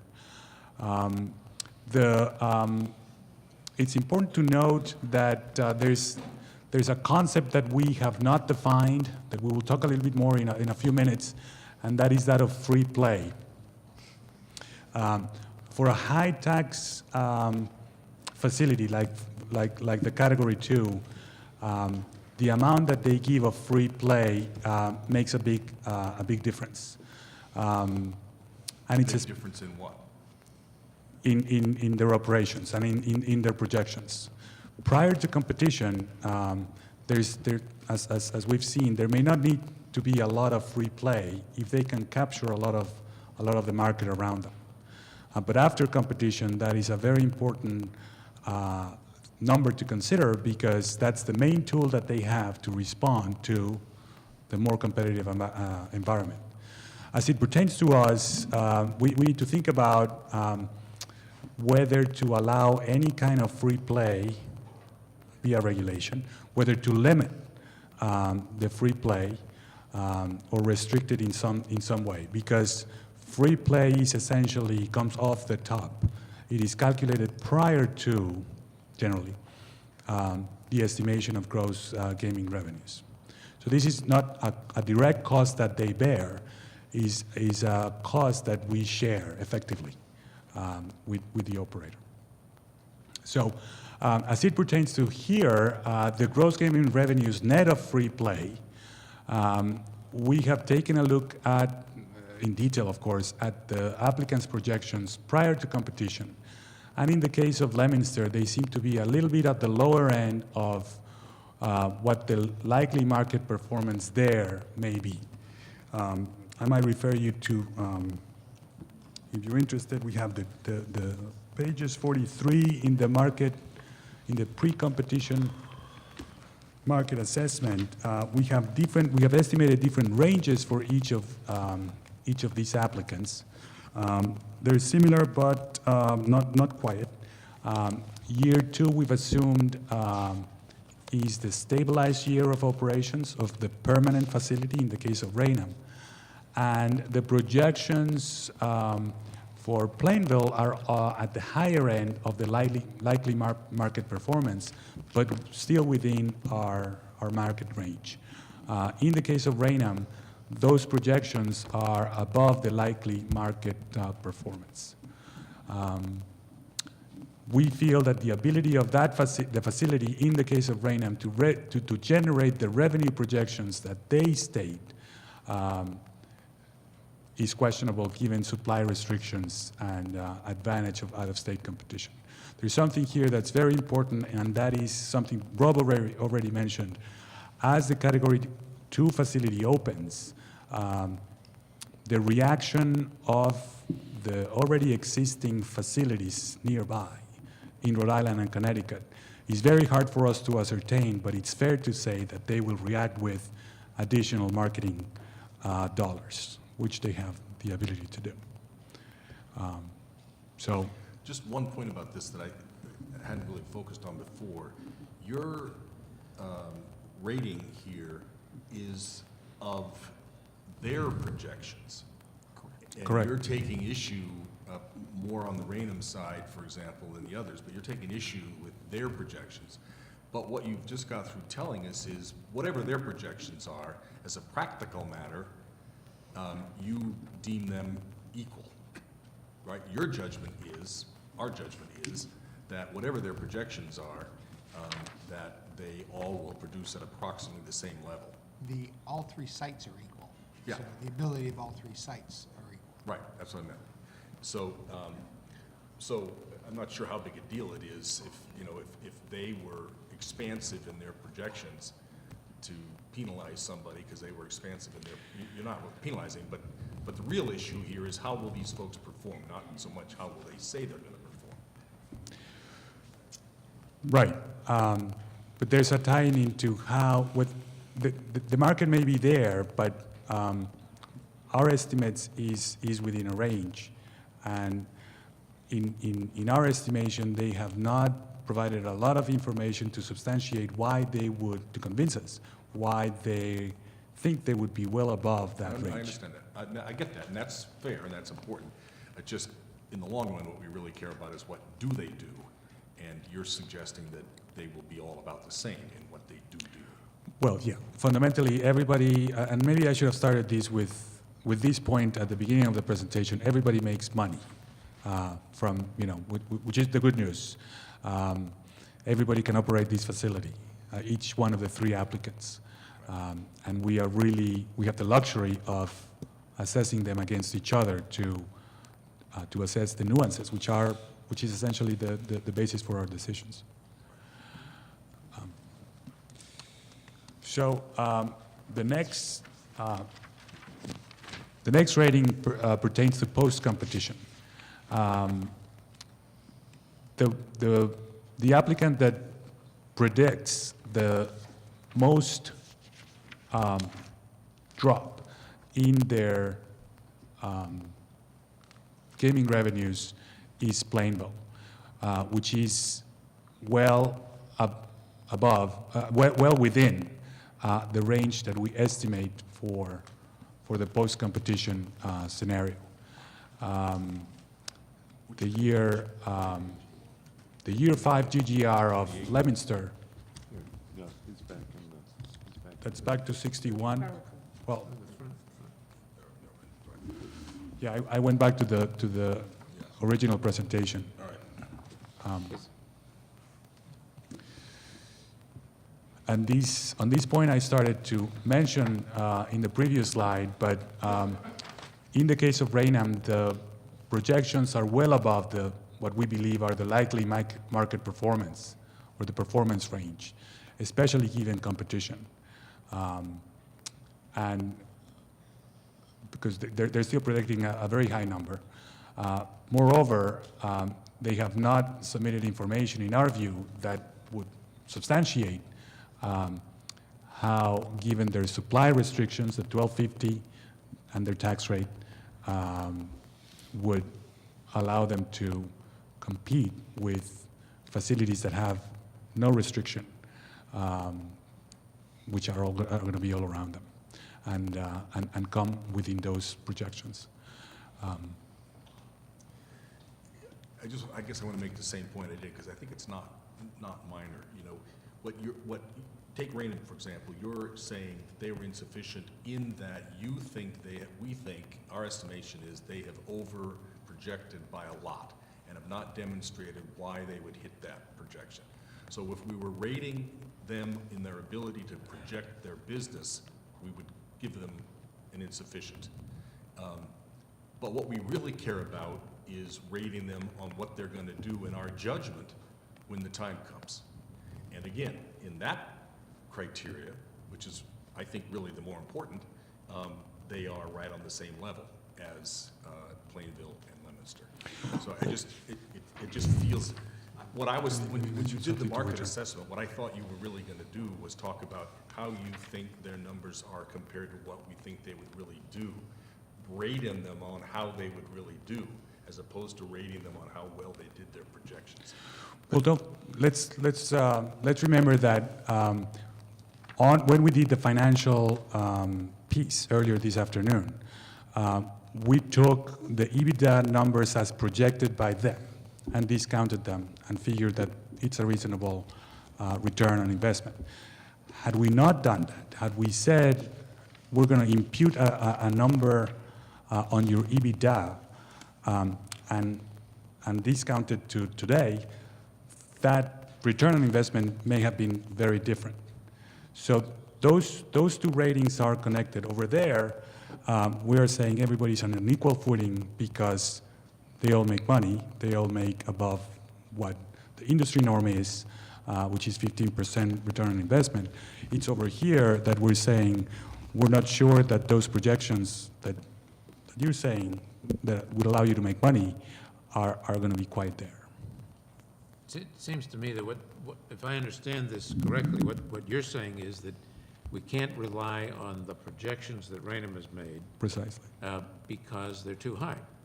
And therefore, if we're going to go ahead and look at evaluations, we have an anticipation for what's reasonable to expect. We can rely on that. But we better not, when we're looking at this factor, we better not rely on their numbers because they're too high. And Plainvilles are right on, and Leominster's are a little high. Yeah, that's in a nutshell. So- The reality could be one that anybody experiences a drop such that, at least in one case, they may not have anticipated and either overreact or try to do something different or ask for different changing conditions, a different tax rate in order to proceed, et cetera. But it boils down to essentially what Yeah. Commissioner Well, McKee is and I saying. agree with that, and I think that's important. I think that's a good point.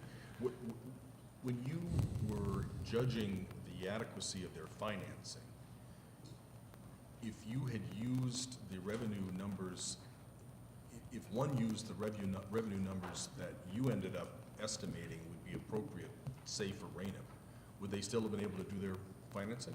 You're not saying there's a disconnect, that they can only get financed if they do the numbers they're saying they're gonna do, and we don't believe those numbers. Are you saying that? Are you talking about the financing, the bank letter, The bank the financing, letter of credit? The various conditions, whatever that condition was that hasn't happened yet? Right, You're saying there was a link between their projections, which you have a problem with, and the return on investment. and their return on investment? That's right. Not their financing? No, All right. the return on investment. Obviously, it would have a return on investment. Well, actually, in the case of Rainham, that's relevant, because they are, to a certain degree, they are assuming and relying on a future cash flow. So to the extent that those projections are overly optimistic, that cash flow is in question. However, it begins to be in question.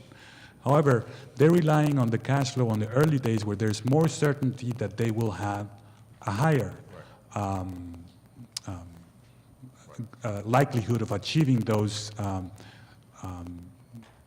amounts of gross gaming revenues. It is the drop that they, in our view, failed to account for in full. Just to pursue the chairman's question for a second, is the delta that you see between their projection and reality and what's realistic, is that delta something that if you remove it, is likely to affect adversely their ability to get the financing that's necessary for the second phase? No, because by that time, they would have already presumably obtained the financing. Okay, all right. That's close. And similarly, on the Leominster proposal, they may, and they presumably have, in your judgment, overstated how much they can make on a post-competition basis, but it clearly doesn't affect their financing at all. We know that. No, they It's do not. all totally internally financed. That's right. So, okay, what this really boils, okay, fine.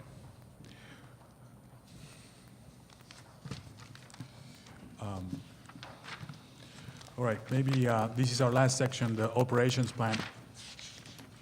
And the focus of this section was to assess subsections within their application relative to operations. There's three particular criteria. One that should be able to touch on rather quickly, and that is internal controls. One that is a lot broader relative to the consistency between their business plan and their financial projections. And I should say also their operations plan. And there's particular subsets of that in the packets. And then, of course, the financial projections being consistent with their business plans.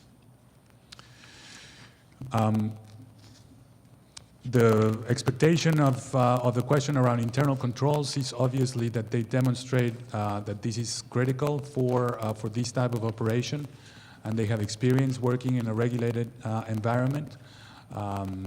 We reviewed the internal controls manuals that and the history of an experience with those manuals and experience with other gaming regulators. Leominster submitted Maryland, which is where they currently operate. Raynham submitted Pennsylvania, which is where they currently operate as well.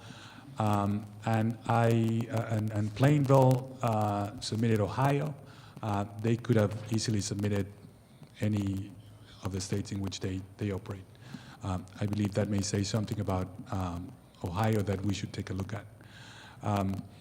The difference here in terms of the rating, in my opinion, is boils down to there's probably very little or nothing that this commission could come up with relative to internal controls that Penn has not one way or another experienced or seen in their operations, just by virtue of the mere simple fact that they operate in many jurisdictions. Indeed, as we're looking at internal controls and many other regulations, we're taking a sample and a mix of many of these different states. That's the genesis of that. Next. The business plan, operations plan, and financial projections. We assessed key components, parking, slots product, food and beverage, entertainment, marketing, and payroll or FTEs, full-time equivalencies. What we are really looking for here is if they're saying they're going to do something, if that's in their business plan, does it make sense with what they presented elsewhere in their financials and their projections? We're not making necessarily, we will get into a couple of different features of differentiators between some of these plans, but a big piece of this is whether they gel together, if you will. We talked about the one parking spot per slot, and everybody's in excess of one. I will mention again that pre-competition may be important for us to think about. Outsized parking may not be a bad thing, but there's also other ways operationally in which the applicant could deal with busy nights by shuttling employees, having satellite parking on particular nights, for example, Fridays, Saturdays, etc. Next. I'll touch on only a few of the components that I thought make a difference among the applicants. None of the applicants provided a detailed slot plan. That could be due to a number of factors, not the least of which timing for producing these applications was tight in the scheme of things. They may also view this as a highly competitive information, but there is not a detailed slot product plan, or they may simply just, once get awarded a license, could really put down, and try to think of the market nuances relative to this area. We asked a question during our evaluation when we had the questions, the period for questions after the submission, relative to leased games, how many, what percentage they may see for leased slots. Leominster submitted an amount that would represent a higher amount than what would be expected of this facility, because that expectation is around 10%. And there's a business and finance rationale for having that to be below 10%. Usually leased slots cost a lot more money. They're kind of like movies you see that are only available for, for certain, they price discriminate for the product that everybody wants, and providers would only offer that on on a lease basis. But it's also a way for you to, for people to attract and also attract certain clientele, but also just figure out what kind of product a regional market may prefer. So an operator could lease something and then take it out of the floor right away. There's no commitment except to pay the rent. And that may be a tool that operators may use from time to time to figure market preferences. So are you exercising the judgment that the fact that they have higher than would be expected as a negative, as a problem? Yep. Why would they, a company, this is Lemonster, right? We know Cordish has Yep. plenty of cash at its disposal. Why would it choose to do what you're saying is more expensive means of acquiring machines? Period. Unless they had some other marketing approach like yours, which is, this is a new market, nobody knows what's going to happen in north central Mass. We don't want to make absolute commitments, so we're going to give ourselves 10% flexibility. Well, because it affects their bottom line. Their ability to make, But you're saying it affects their bottom line negatively? yes, To have more leased. that's right. So why would they do this unless they had some compelling marketing? Well, it could also reflect on, I'm sorry. Yes, that's key. They never really demonstrated why they would lease the amount of, Okay. I mean, I guess you could say it reflects their inexperience, they don't know better, I don't know, it doesn't, just, Well- it's an odd thing to me to put out there as a negative. Go ahead.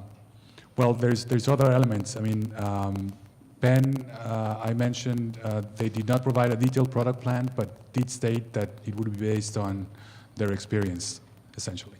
The fact that they operate in many markets and have many facilities. Raynham did not provide a slots product plan. Now, this is only a subset of the overall business plan and financial projections, so I'm just pointing out differences. Right. If we go to the next slide, food and beverage plan,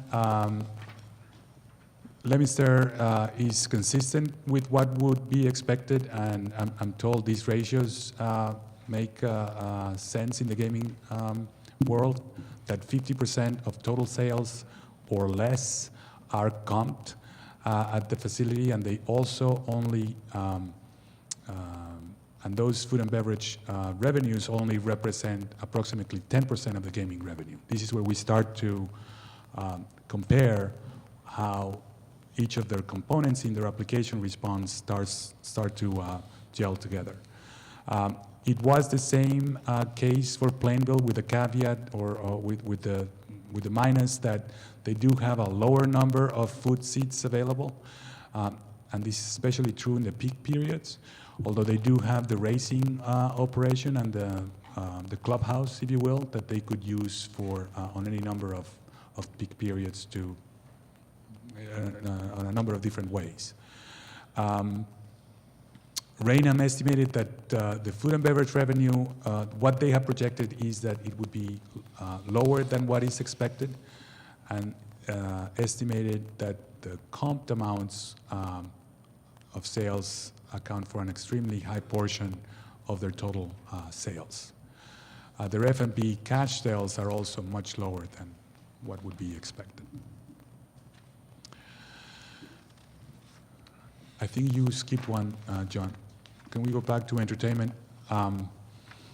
We looked at their entertainment responses. In the case of Lemonster, some of the entertainment plan is not consistent with the cost of sales amount contained in those projections. They, in our opinion, have a higher than expected level of free play. It's a P? Okay.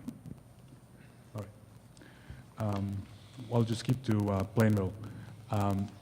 The entertainment plan, yeah, the level of free play is a point that belongs in the financial projections in just a couple of minutes. The entertainment plan in Plainville is only at a concept level. It's only a one line. It appears reasonable, but there's no base for operating data nor detail in their financial statements to support the plan. It is a modest entertainment plan.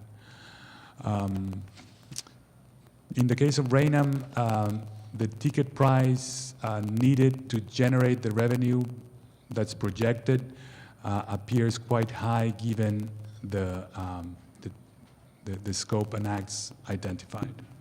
Also the number of acts that they have identified.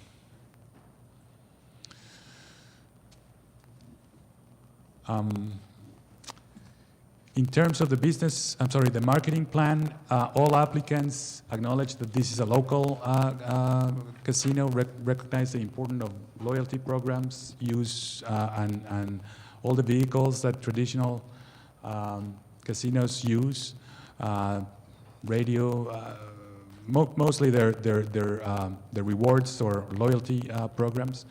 But the distinguishing factor here is that Plainville provides the most detail when it comes to the marketing program.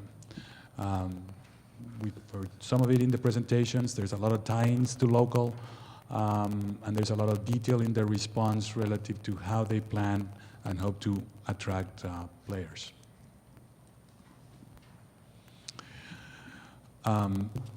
Some numbers relative to their payroll and projections. Leominster submits the higher number of FTEs at 600, both pre and post competition. They also have the highest ratio of payroll as a percent of total revenue. These things really cut both ways. There's a profitability issue, but also a economic development topic. So Plainville has their FTE includes number for racing. This was the number of FTEs for racing was something that was redacted in their application. However, they do have the lowest payroll per FTE, which is something that Mr. Chairman, you had identified even from the presentations when we went out there. Also something that doesn't quite make complete sense, the number of payroll stays constant during years 1 through 4 in their projections. Raynham remains consistent in terms of payroll with the competition, and they do have the highest payroll per FTE, but there are certain job categories that do not quite make sense relative to the level of pay. And that is by comparing the total number of, the different number of payroll numbers and cross-referencing them with the total number of FTEs in those positions in order to ascertain the average pay per FTE by category.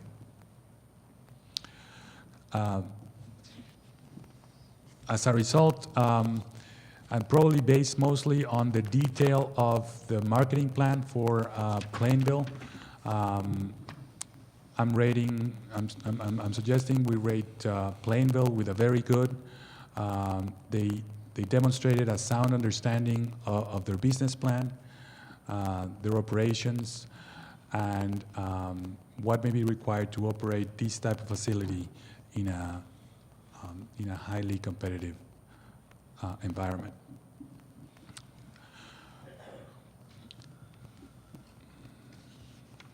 I can stop there and get some questions. Is that the end of? No. Is there one more? I'm sorry, yes, financial projections.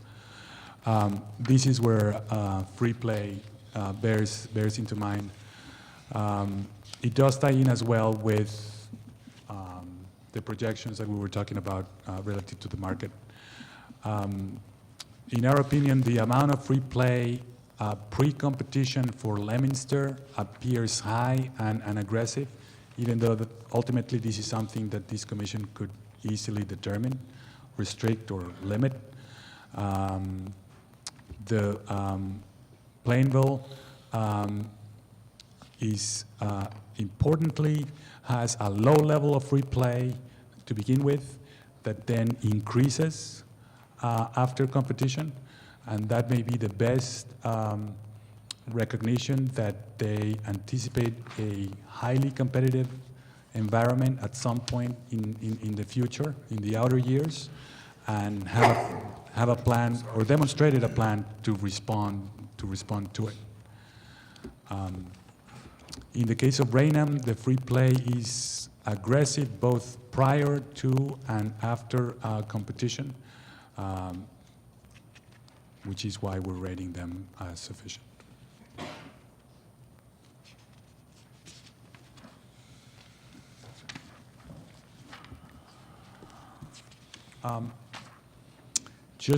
This is the recap portion. Each of the ratings were aggregated within the sub-criteria into the criteria.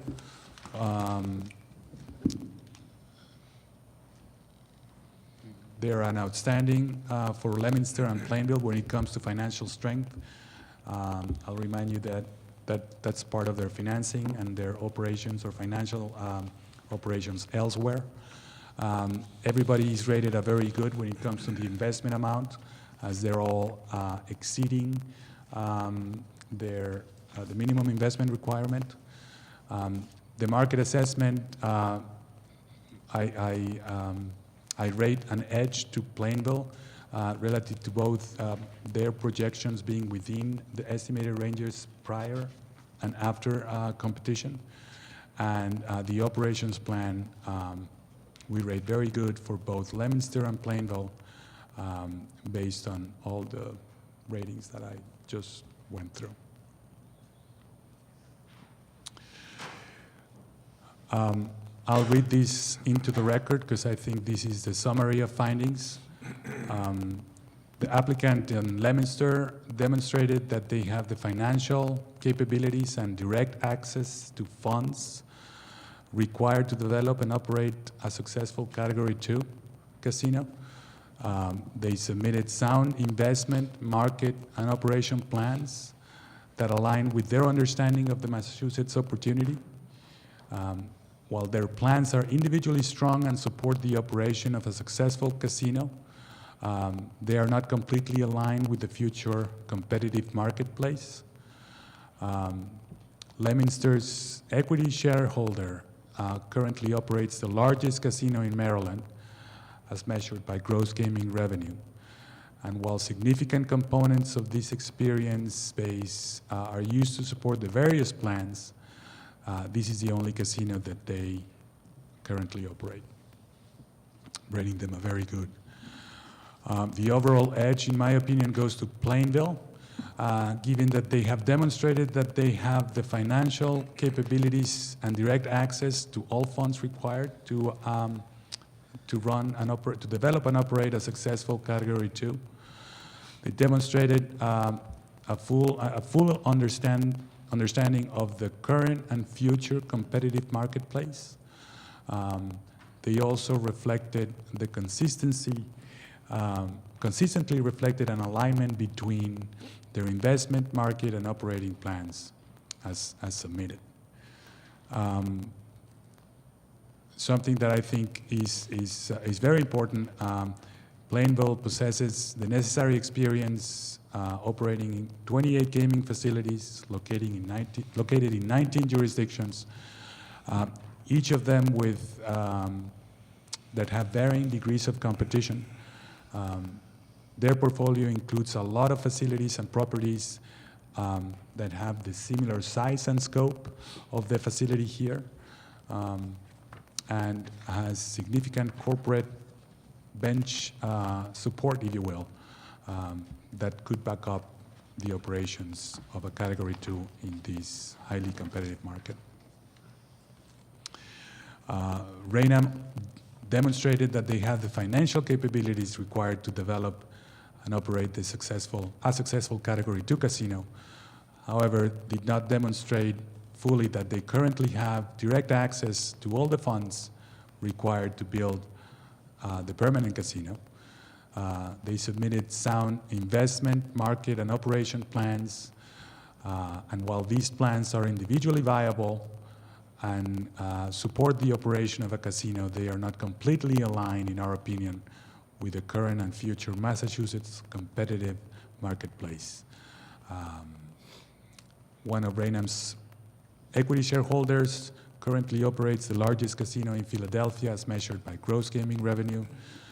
Significant components of this experience were used to support various plans contained in their submission, and this is the only casino that Raynham's equity shareholder currently operates.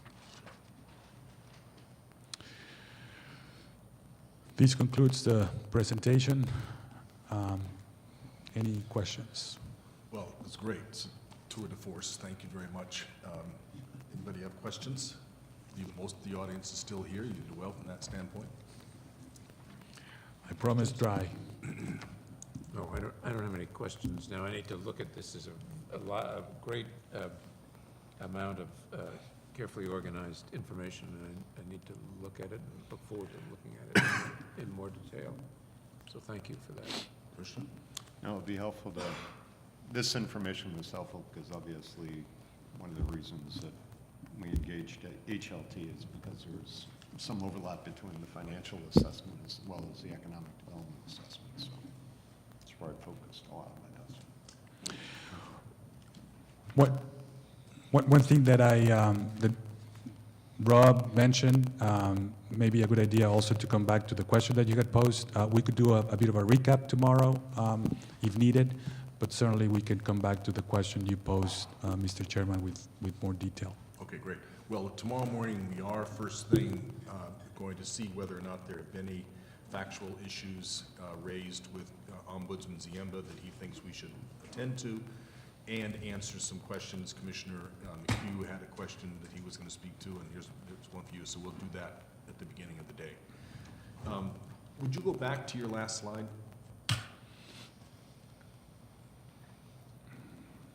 The phrase, you said it for both Raynham and Leominster. They are not completely aligned with current and future Massachusetts competitive marketplace and operating parameters, and that they are not, and you said that for Plainville they were. Say what that means. I don't quite get that. I'll give it to Rob in a minute, but in a nutshell, it's trying to take all the components that we analyzed here, their operations plan, their business plan, their marketing plan, and compare them with the market assessment and their financial projections. And if they all coalesce and make sense, make operational sense. When any one of these components starts to get a little bit out of range or was not sufficiently articulated, is when we're rating some of these on alignment, if you will. Is that Correct. I'll give you more specific examples. If somebody is using free play as a main tool to compete in the competitive marketplace, but yet they're... Could you get a little closer to the microphone? Oh, sorry, Chairman. I'll give you a couple specific examples. Somebody is using free play as a means by which they're going to generate market share above what would be expected. When you look at the amount of that translates into time on device or utilization of a machine, but if that utilization is materially different than your competition and creates a gap whereby you're too busy, then you question the amount of free play to get there from that perspective. That's one instance. Another instance is if somebody is saying, we're going to produce a revenue number and we're going to use entertainment to drive that revenue number to get a higher amount, from that. You look at you say, okay, that makes sense, you're using a tool to do that, but then when you translate that back into a capacity of your facility, and all of a sudden, the gap between how busy you are compared to one of your competition is so great that you can't accommodate that extra business, then we'd say all your different plans are not aligned from that perspective. And could you do at your fingertips the principal material non-alignments for the two? Well, they're all summarized here. Well, I'm trying to think back on what were the big non-alignments that I would think would really create a material disconnect between the two halves of the equation that you're talking about. And yes, I remember the free play issue. Maybe they're using a little bit too much free play. Both Leominster and Raynham were maybe over-projecting their upside in a post-competitive environment.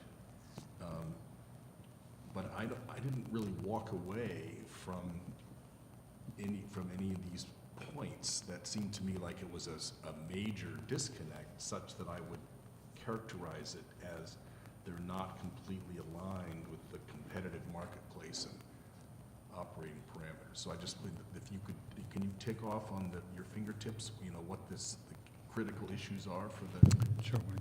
two of them?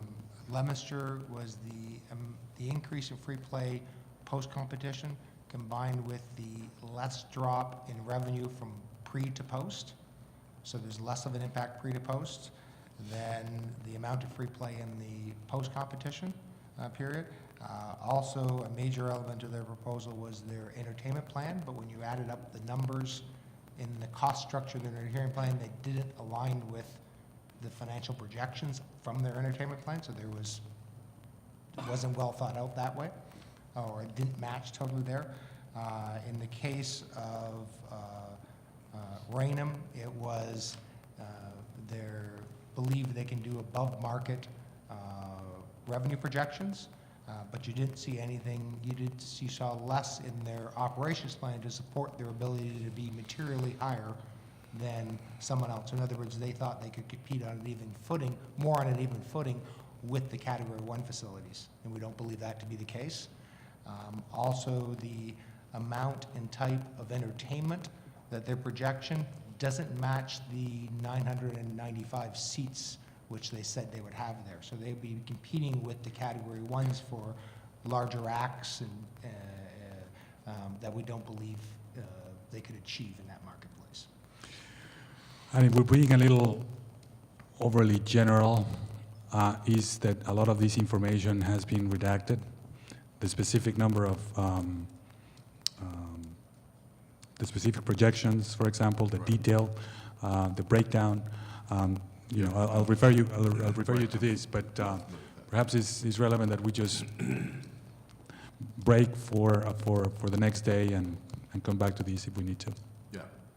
No, that was helpful. That was interesting. Anybody else? No, just thank you. A lot of hard work. Yeah. And thanks you were very much. able to explain it in a way that was comprehensible, which isn't always the case in financial analysis.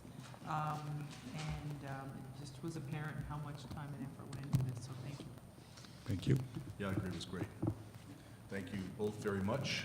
Anything else on our agenda? Then we will temporarily adjourn until 9:30 tomorrow morning.